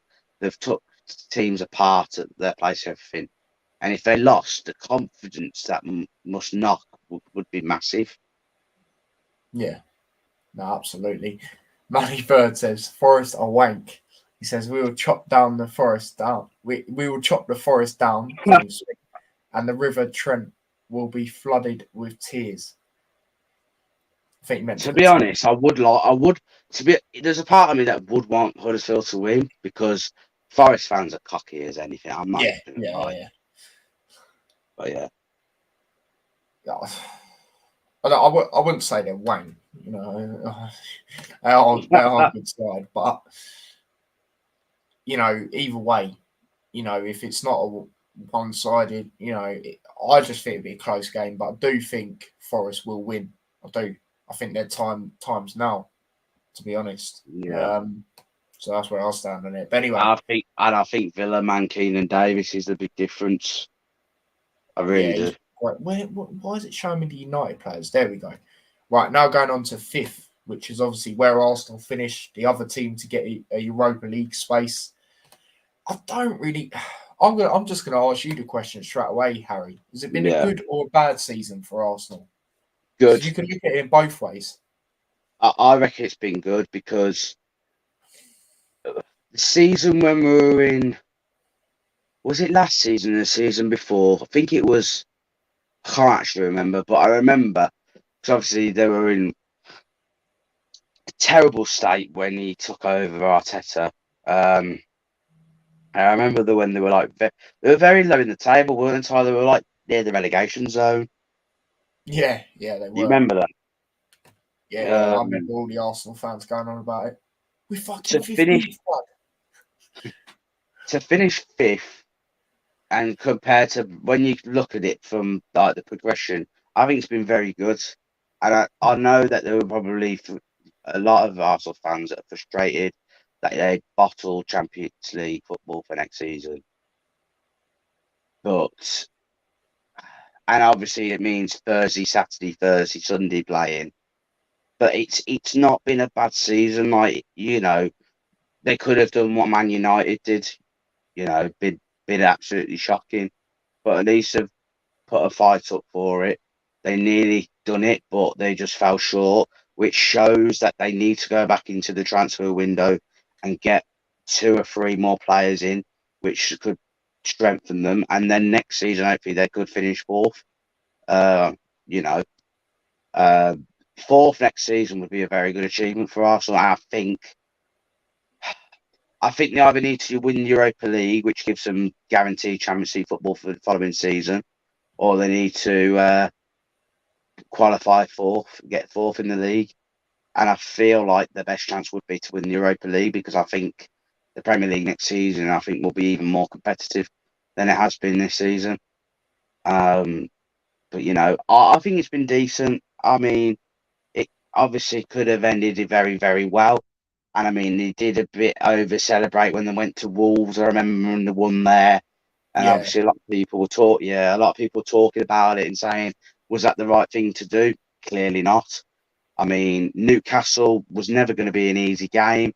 I expected them to lose it, to be honest. I know I predicted 2-1 Arsenal, but on the evening when it comes to it, I was like, I'm not so sure Arsenal are going to win this game anymore. So, you know, it's mad to think that. I mean, how many points did they finish behind Spurs, Tyler? They finished 2 points behind Spurs. You know, that's that Newcastle game right there, you know. Yeah, it is, yeah. Or even when they played Spurs.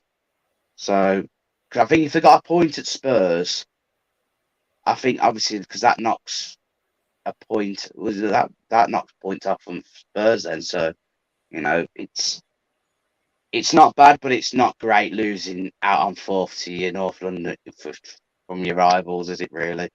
No, absolutely not.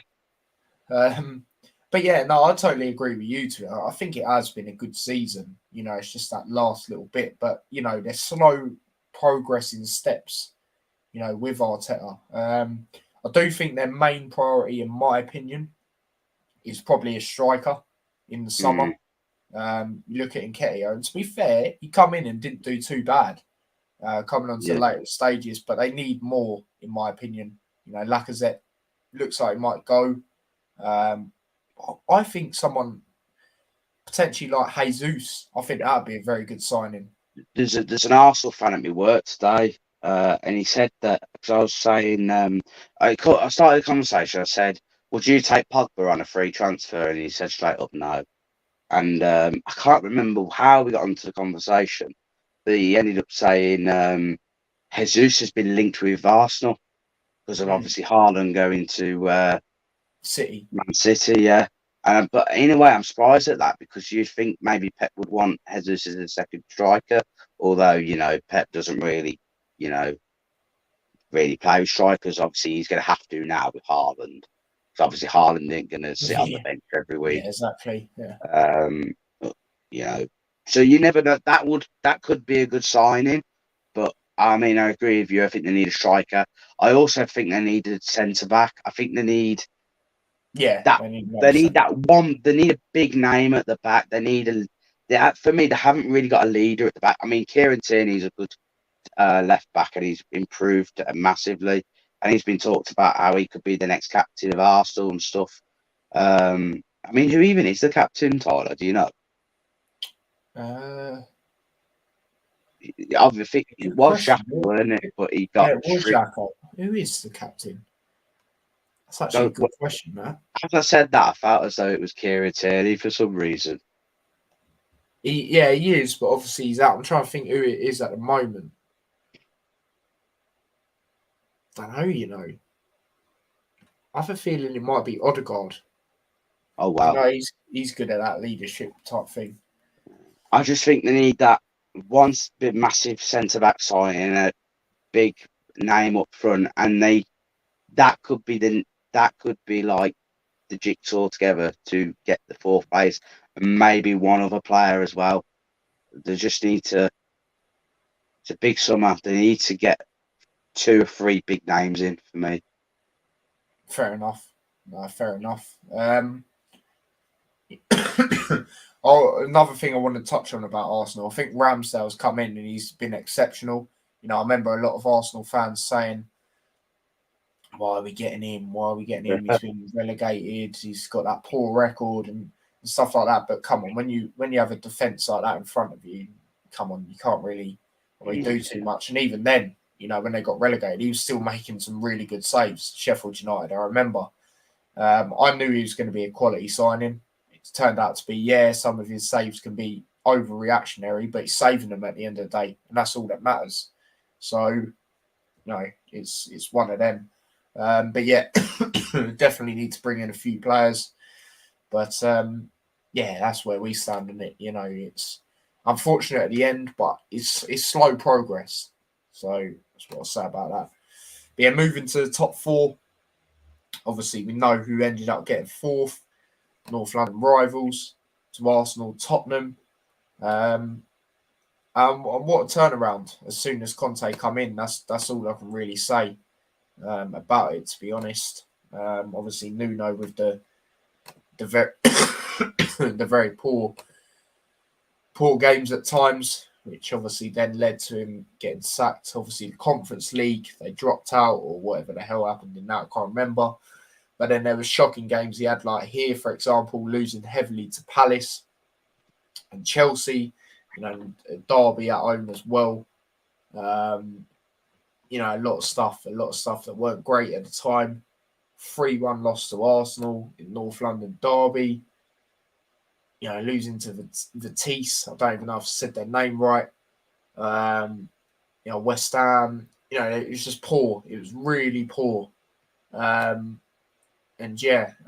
Moura. Yeah, that was shocking. That was absolutely shocking. Obviously, it's more the Premier League we're talking about, but still, so many results here that were just absolutely shocking. They changed it round. Obviously, brought in Conte. And that's where it's changed for them.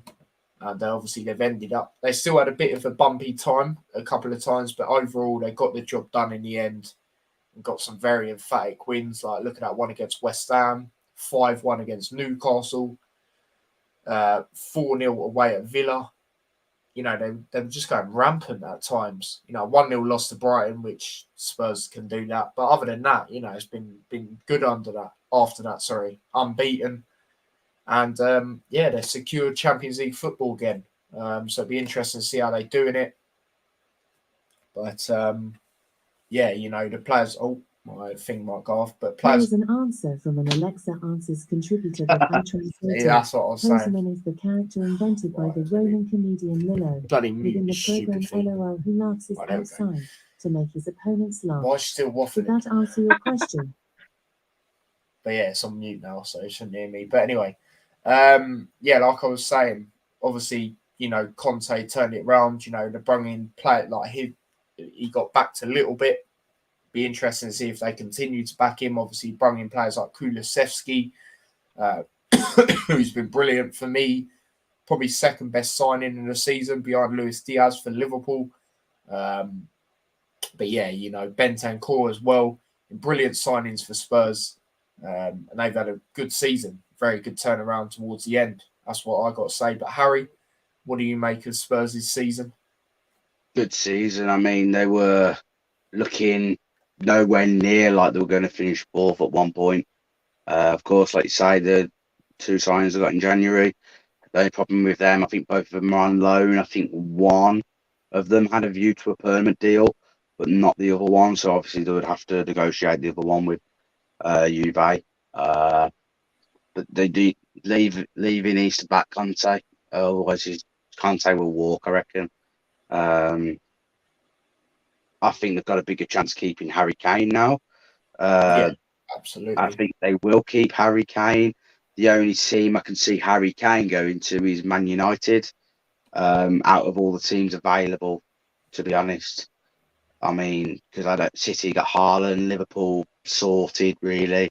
With striking front, other than maybe I can't see Harry Kane suiting Liverpool system. Can you, Tyler?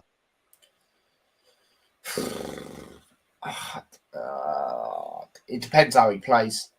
Because Firmino can play deep sometimes, come back. If Kane plays like that, then I think he will. But if Liverpool play how they've been playing recently with like the likes of Mane and that up front, definitely not. Because Kane's not got the pace, has he? True. Son, like I said earlier, Son suits it a lot more than Kane, wouldn't it? Yeah, 100%.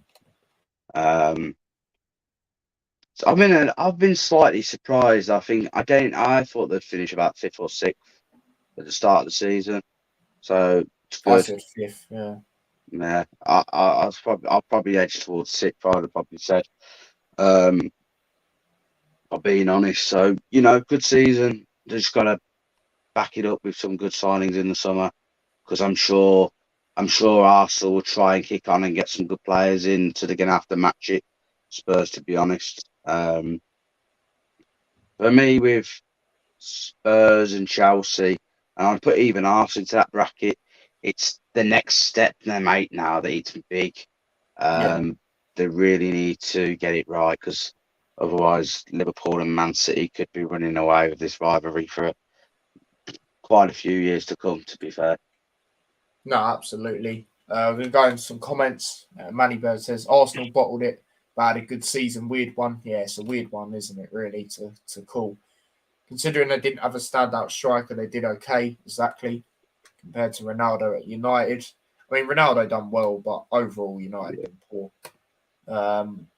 Patrick Schick, or however you spell it, will be good for Arsenal. Strong and fast. True. Is Patrick Schick the one at Leeds? Yes, I think so. I think it's at Leeds.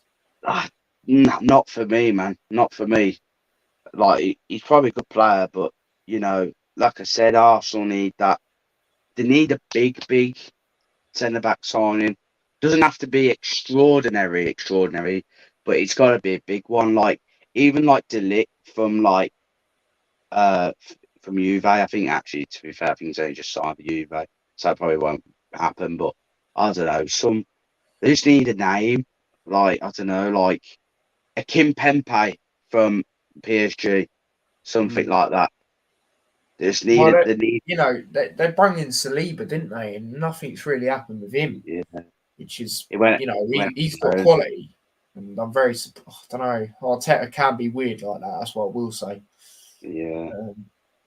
A Kim Pembe or is it Lucas Hernandez or Luis Hernandez or something like that? Yeah. I know you're on about the French one. Yeah, something like that. So it's not like the best top defender out there, but it's a good enough. Like, it's a good name. Like, it's a big name. Like, even a Koulibaly, that might be expensive, but it's a strong physical defender. Yeah, it'll be interesting. Got a question for you, Harry. Why do Birmingham fans put away fans right in front of I can't even say the word right now. Executive, there you go, boxes. Do they ever get trouble with away fans? To be fair, I know that.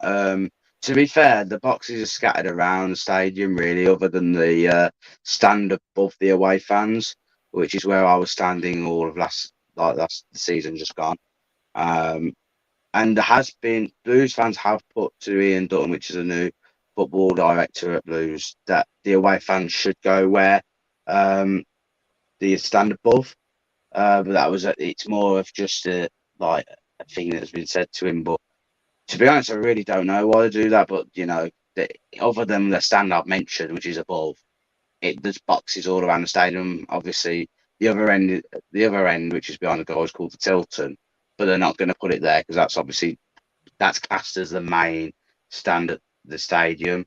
But yeah, I think there's been a bit of trouble this season. I know that Blues TV, which is the obviously Birmingham City TV, they had to move one game where I was sat.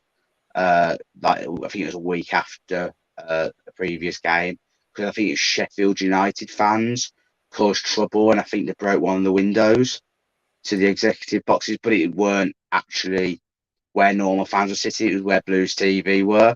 So, that would have probably caused a bit of problems and stuff. So, yeah. So that's one example. There you go. No, he's in Germany. It's Patrick Strout for Leeds. Oh, right. Fair enough. But yeah, I see what Harry is saying, to be honest. They need like a big name type thing. Or for me, even let Saliba have a chance. For me, he's quality. Even though he's young, he looks like he's got it. Do you know what I mean? But yeah, what do I know?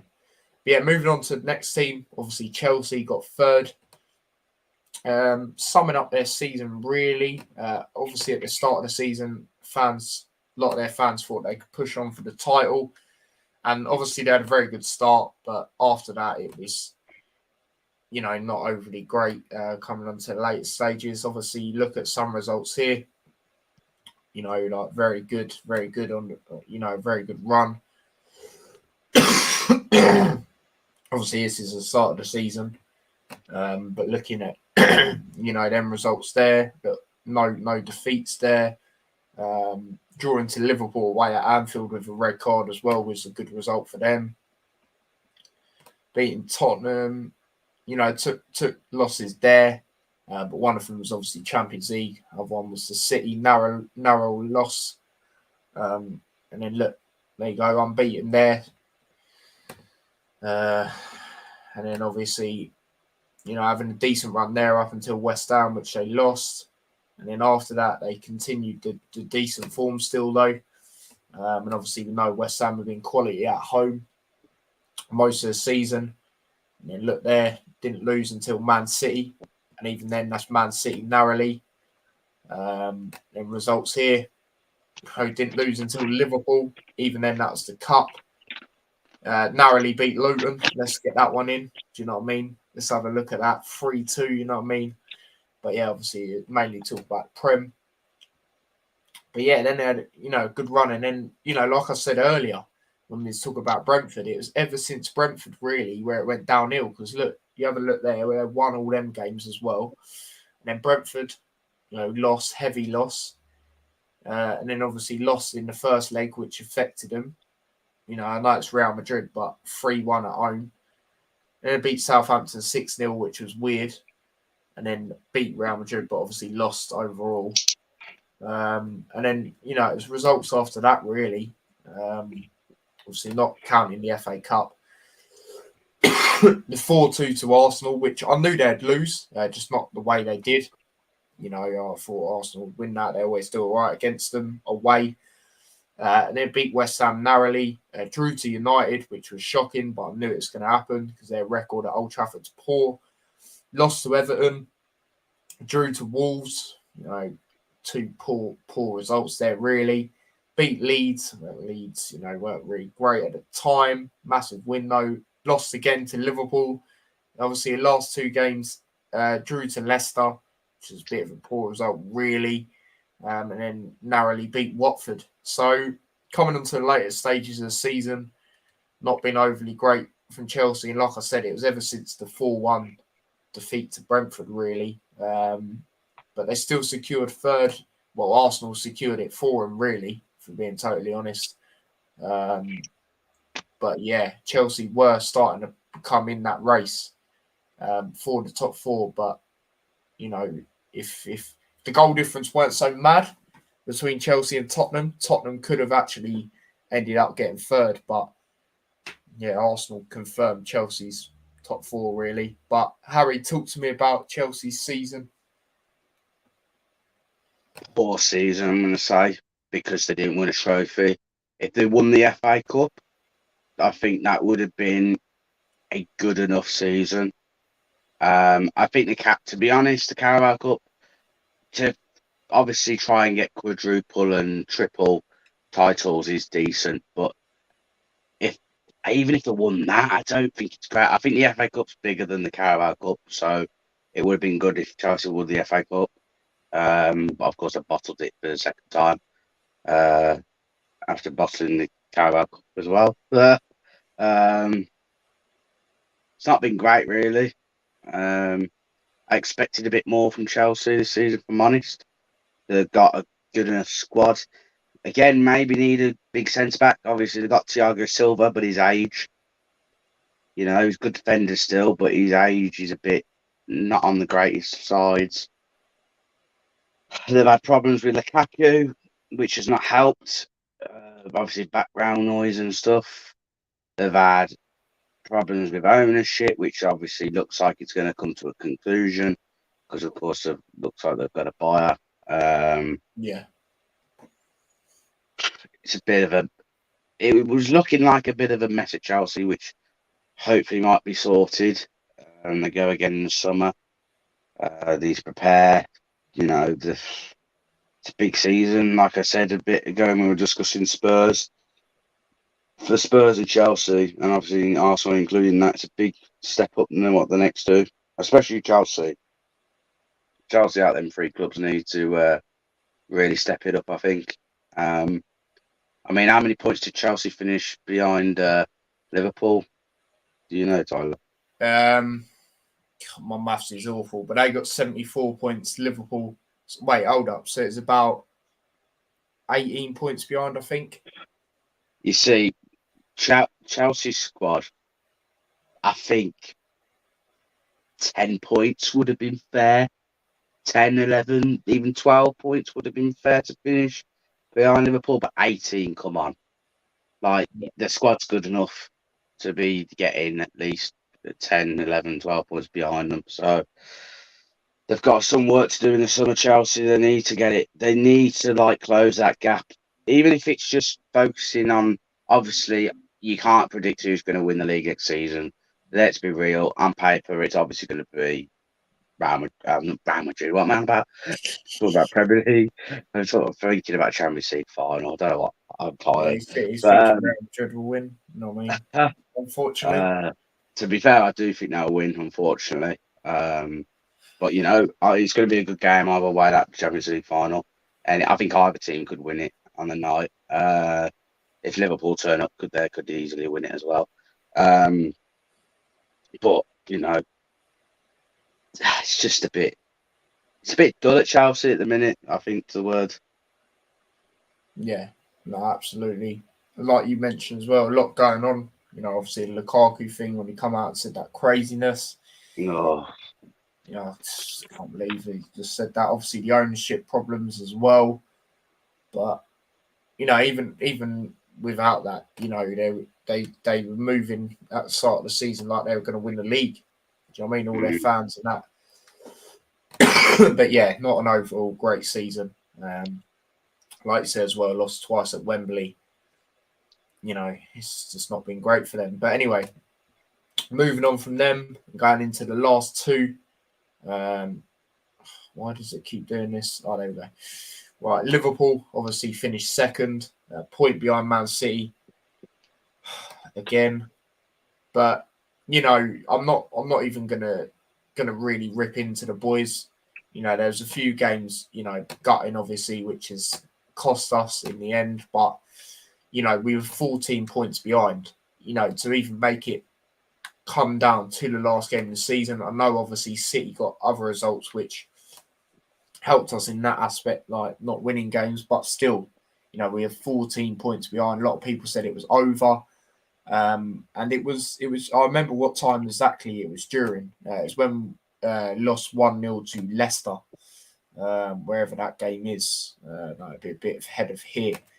But, you know, oh yeah, there it is, right at the bottom there. So the 1-0 Leicester, after that, a lot of people thought it was over. And then drew to Chelsea, you know, and it was worrying at that point. It was worrying at times for certain people. And then Liverpool started getting some good wins. Like, look there, 3-0 against Brentford, 2-0 away at Arsenal, 3-1 against Palace, 2-0 against Leicester, beating Burnley narrowly. If I'm being honest, Burnley probably deserved something that game. Beating Norwich, you know, beating Leeds very, very emphatically.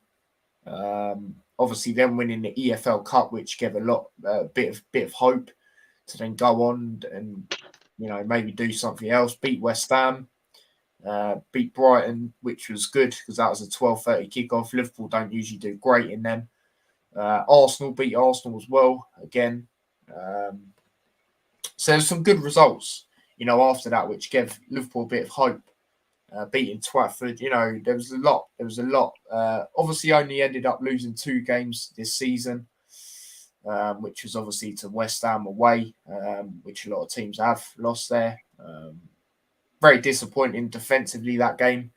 And then obviously Leicester, the 1-0. Mane had a very good chance that game, but he blew it, unfortunately. But, you know, Diaz coming in, what an impact signing that's been. You know, how quickly he gelled to the team has just been absolutely phenomenal. But yeah, Liverpool fall short in the end. But like I said, I'm so proud of these boys. You know, even though they didn't ended up winning the league, they've still won 2 trophies this year. They can still go on to win another one. You know, 14 points behind. You know, let's remember that. And they made it come down to the last game. So that's what I will say. And it's been a special season either way. Even if Liverpool don't win the Champions League, this has still been a brilliant season in my eyes. So, and I'm sure a lot of other Liverpool fans would agree with that. Obviously, they want the Champions League as well, but still be brilliant. But yeah, that's all I really got to say about that. Harry, mate, what do you make of Liverpool's season? I think if you win the Champions League, it's been a very, very, very good season. If you don't, I think it's been a decent season. Played some good football. Even though City won the league, I prefer watching how Liverpool play. It's more like, it's more entertaining. It's more, you enjoy watching it more than the way City play. But that's just my opinion. I know you would agree as well. On that, I mean, do you agree on that? Yeah, 100%. Yeah. But Carabao Cup final against Chelsea, FA Cup final against Chelsea, beat them twice. That's very good. Second, just missing out on the title. Obviously, what we say, the crazy scenes on the last day of the season. But I think City. We'll come on to them in a minute. So I'll say what I'll say about them in a bit. But it's not been that bad. It's not been bad from Liverpool at all. I mean, considering when they had the season, Liverpool had just finished fourth, or did they end up finishing third in the end? I think they ended up finishing third, didn't they, Tyler? When was that? Sorry. Was it last season or something? I think it was a season where it was looking as though you weren't going to get top four, but then you did, and I think you finished third. I can't actually remember. My mind's gone blank. I'm trying to think. Where did we finish? Yeah, it might have been. I can't even remember, mate. Yeah, because I think Gary Neville and people like that were saying, I don't think this Liverpool team will ever, get back to, they'll still be a good team, but they won't get back to how they used, like they were when they won the league. It's happened. It's happened. Van Dijk's crucial. I think he's probably the most crucial player in the team. Of course, Salah said he's going to be there next season, which is good. Yeah. Mane. Mane for me, I've always looked at him and I think he's here troublemaker in that Liverpool team at times. Not all the time, but on odd occasions, because there's been odd occasions where it was a game this season, I can't remember what it was. He was not happy about being substituted, kicked up a little bit. There was that embrace after the game between Mane and Klopp, where Mane snubbed him and didn't want to shake his hand and stuff. I think you remember that, don't you, Tyler? Yeah. I know. Yeah. I think for me, Diaz is more of he's a good player and he knows how to behave at the same time. I'm not saying that Mane never does, because I think it's only the odd occasions that it might happen. But to come out and say I will reveal all after the Champions League final. So is that to say if you win the Champions League final, you'll stay, but if you lose, you'll go? I don't know why. I've just got that in my head that feels like that might be the case. Yeah. I don't know what. No, I think it is. It's how it Well, sounds. You're sorry. That's how it sounds. Yeah. Yeah. What I will say is, I think if Diaz signed at the start of the season, I think Liverpool would have won the league. Yeah, it's not a bad shout. Yeah. And just another thing I'd like to go through real quick with Liverpool. You look at the home record in the whole Premier League. Liverpool are top. Yeah. So mainly for the away, the reason why they're not top is because of them two games really that they lost, because they were obviously both away, which was obviously to West Ham and Leicester. It's mad that there's obviously there's you and Man City, and if Man City weren't that good, you just fly away the league every season. You'd basically be doing, without City being good like the way they are, you'd be doing what Man United did season upon season, just win the league very easily, pretty much. Yeah, exactly. But yeah, that's really all I've got to say about Liverpool. Is there anything else you want to say before we move on to the last one? Not really, mate. No, all ready for the last one. There we go. All ready for the excuse me, the champions. Man City obviously won the league back to back now. Congratulations to them. And, great season for them. They actually ended up having more losses than Liverpool by 1, but obviously Liverpool had more draws. But yeah, do I really, they're champions. I don't think I really need to go there, say too much, sum up their season. But yeah, they've done this without a striker. It's just phenomenal. It would have been pretty mad. Obviously, they went out of the Champions League. It'd have been pretty mad if they didn't, end up winning the Premier League. Because imagine that, they would have ended up with nothing. Quality of that side had been so weird to see. But they got the job done in the end. And, they've players have been brilliant for them this season. I think Bernardo Silva's been quality. Foden, the way but you got to think he's basically took over David Silva's spot at times. And the way he's just been phenomenal in that position is just, what player he is. Jack Grealish, like we said earlier, coming on to the later stages, I think he's been good. I think he's affected play. Towards the start, it's going to take time. And like we said earlier, I think next season it'll be a lot better. But yeah, most of their team's been phenomenal. Obviously, Ederson ended up getting the same amount of clean sheets as Alisson. So they shared that as well. But yeah, City ended up with the title. There's not really too much else to say, is there?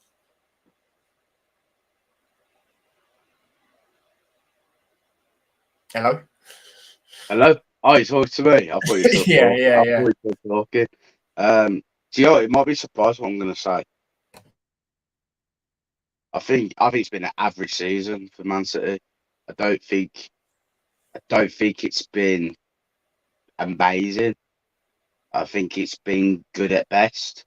I think it's been average because, they won the league, but I think the main priority at the start of the season would have been get to the Champions League final, win the Champions League final. Yeah. I mean, just quickly, poor alongside the other trophies, but obviously when it comes to the league, obviously I got it done in the end. But yeah, sorry, carry on what you were saying. I would have said a good season if they won the Premier League, and even if it was the Carabao Cup, for example, one of the other cups. I think that would have been a good season. But from City standards, from the amount of money they've spent on players throughout the seasons, I can't even imagine the wages they're all on. I think it's an average season at best, really. It's like I said with Liverpool, it's been a good season. It will be a fantastic season if they win the Champions League, but if they don't, I think that goes back down to just a good season. So that's why I'm saying that City have had an average season. They've only won the Premier League, like they've done it before. I think they would have much rather won the Champions League than the Premier League. So yeah, I think if they won the Premier League and had another cup, I think it would have been a good season. But I don't know why. I just think it's been a bit average. No, fair enough. I understand what you're saying. Definitely with it, like you said, with the amount of money they spent and that, to only win one trophy is not really great. But yeah, from a league perspective, they got that over the line. But yeah, a lot more should have definitely went on. And yeah, I totally agree when you said about their main priority would have been the Champions League, 100%. They've never won it before. That's what everyone talks about with them. So yeah, 100%. I will say one thing about City though. I don't know if you might not agree, but I think, and I know you obviously because you're Liverpool, you might not like this, but I think that comeback against Villa was better than the one against QPR because Villa had a better team than QPR. Yeah, no, that's fair enough. I can't even really argue with it. Despite the goals they conceded, it's a better squad at the end of the day. Don't think I can really argue with it, to be honest. It's just a shame that, obviously it was Gundogan that scores because Martin Tyler couldn't go Gundogan. It feels weird saying that. If it was I don't know, if it was I don't know, Mahrez, he could have gone, Mahrez! Yeah, no. But, No, exactly. like, I think if Liverpool win the Champions League, they've had a better season than Man City, 100%. Yeah, definitely. 100%. 3 trophies, yeah, 100%. Yeah. And I've just realised, I'm not trying to jinx things, but I've got the 3 trophies in position next to each other. I didn't even notice. What the hell? Not good. But yeah, I'm not going to touch it or anything. Don't want to jinx it. I'll touch the ones we've already won, but I won't touch the Champions League. But anyway, there you go. There you go, people. I did not expect the stream to be this long. That is what I will tell you. But yeah, thanks for coming on, Harry, mate. Where can the people find you? So Brummie On Tour YouTube channel, which is obviously in the title. So obviously Tyler put me at Brummie On Tour in that. So you just click on that, you'll be able to go on my YouTube channel. And I'm literally, I think, only 1 subscriber off 800. So if we could get that 1 more subscriber, that'd be really appreciated. So yeah, I've got some content coming the weekend, going the League 2 player final, and then on Sunday, at the moment, I'm going to Solihull Moors in their semi-final, which is at Solihull Moors ground. But if I can, I'll be skipping that and I'll be going to the Championship player final. But either way, there'll be 2 vlogs this weekend. Yeah, there you go. There you go. And look who's decided to come into the chat. I don't know if you can see it. I can't see it. Well, there you go. Decided to come in the chat. God's sake. Big up, excuse me, big up yourself, mate. But yeah, we're literally about to wrap it up now. But yeah, as I said, sorry, people, I did not expect it to be this long. But yeah, definitely make sure you subscribe to Harry's channel if you haven't already. And yeah, big up everyone for watching content on my channel. I'll be back again tomorrow. Not too sure what time, but I'll schedule it. I'm going to do a preview to Liverpool versus Real Madrid. It's only right. You know, I've got to do a preview of a game of that magnitude. Obviously, watch long on Saturday. Oh, it's going to be mental. Sunday, I'm going to be doing a watch along, potentially with someone to the playoff final.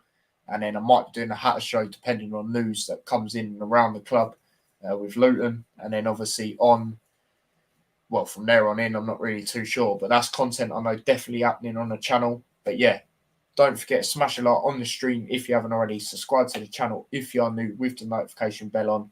Subscribe to my other channel as well, T-Boys TV Extra, where I'll post clips and highlights and non-sporting stuff will be on there at some point.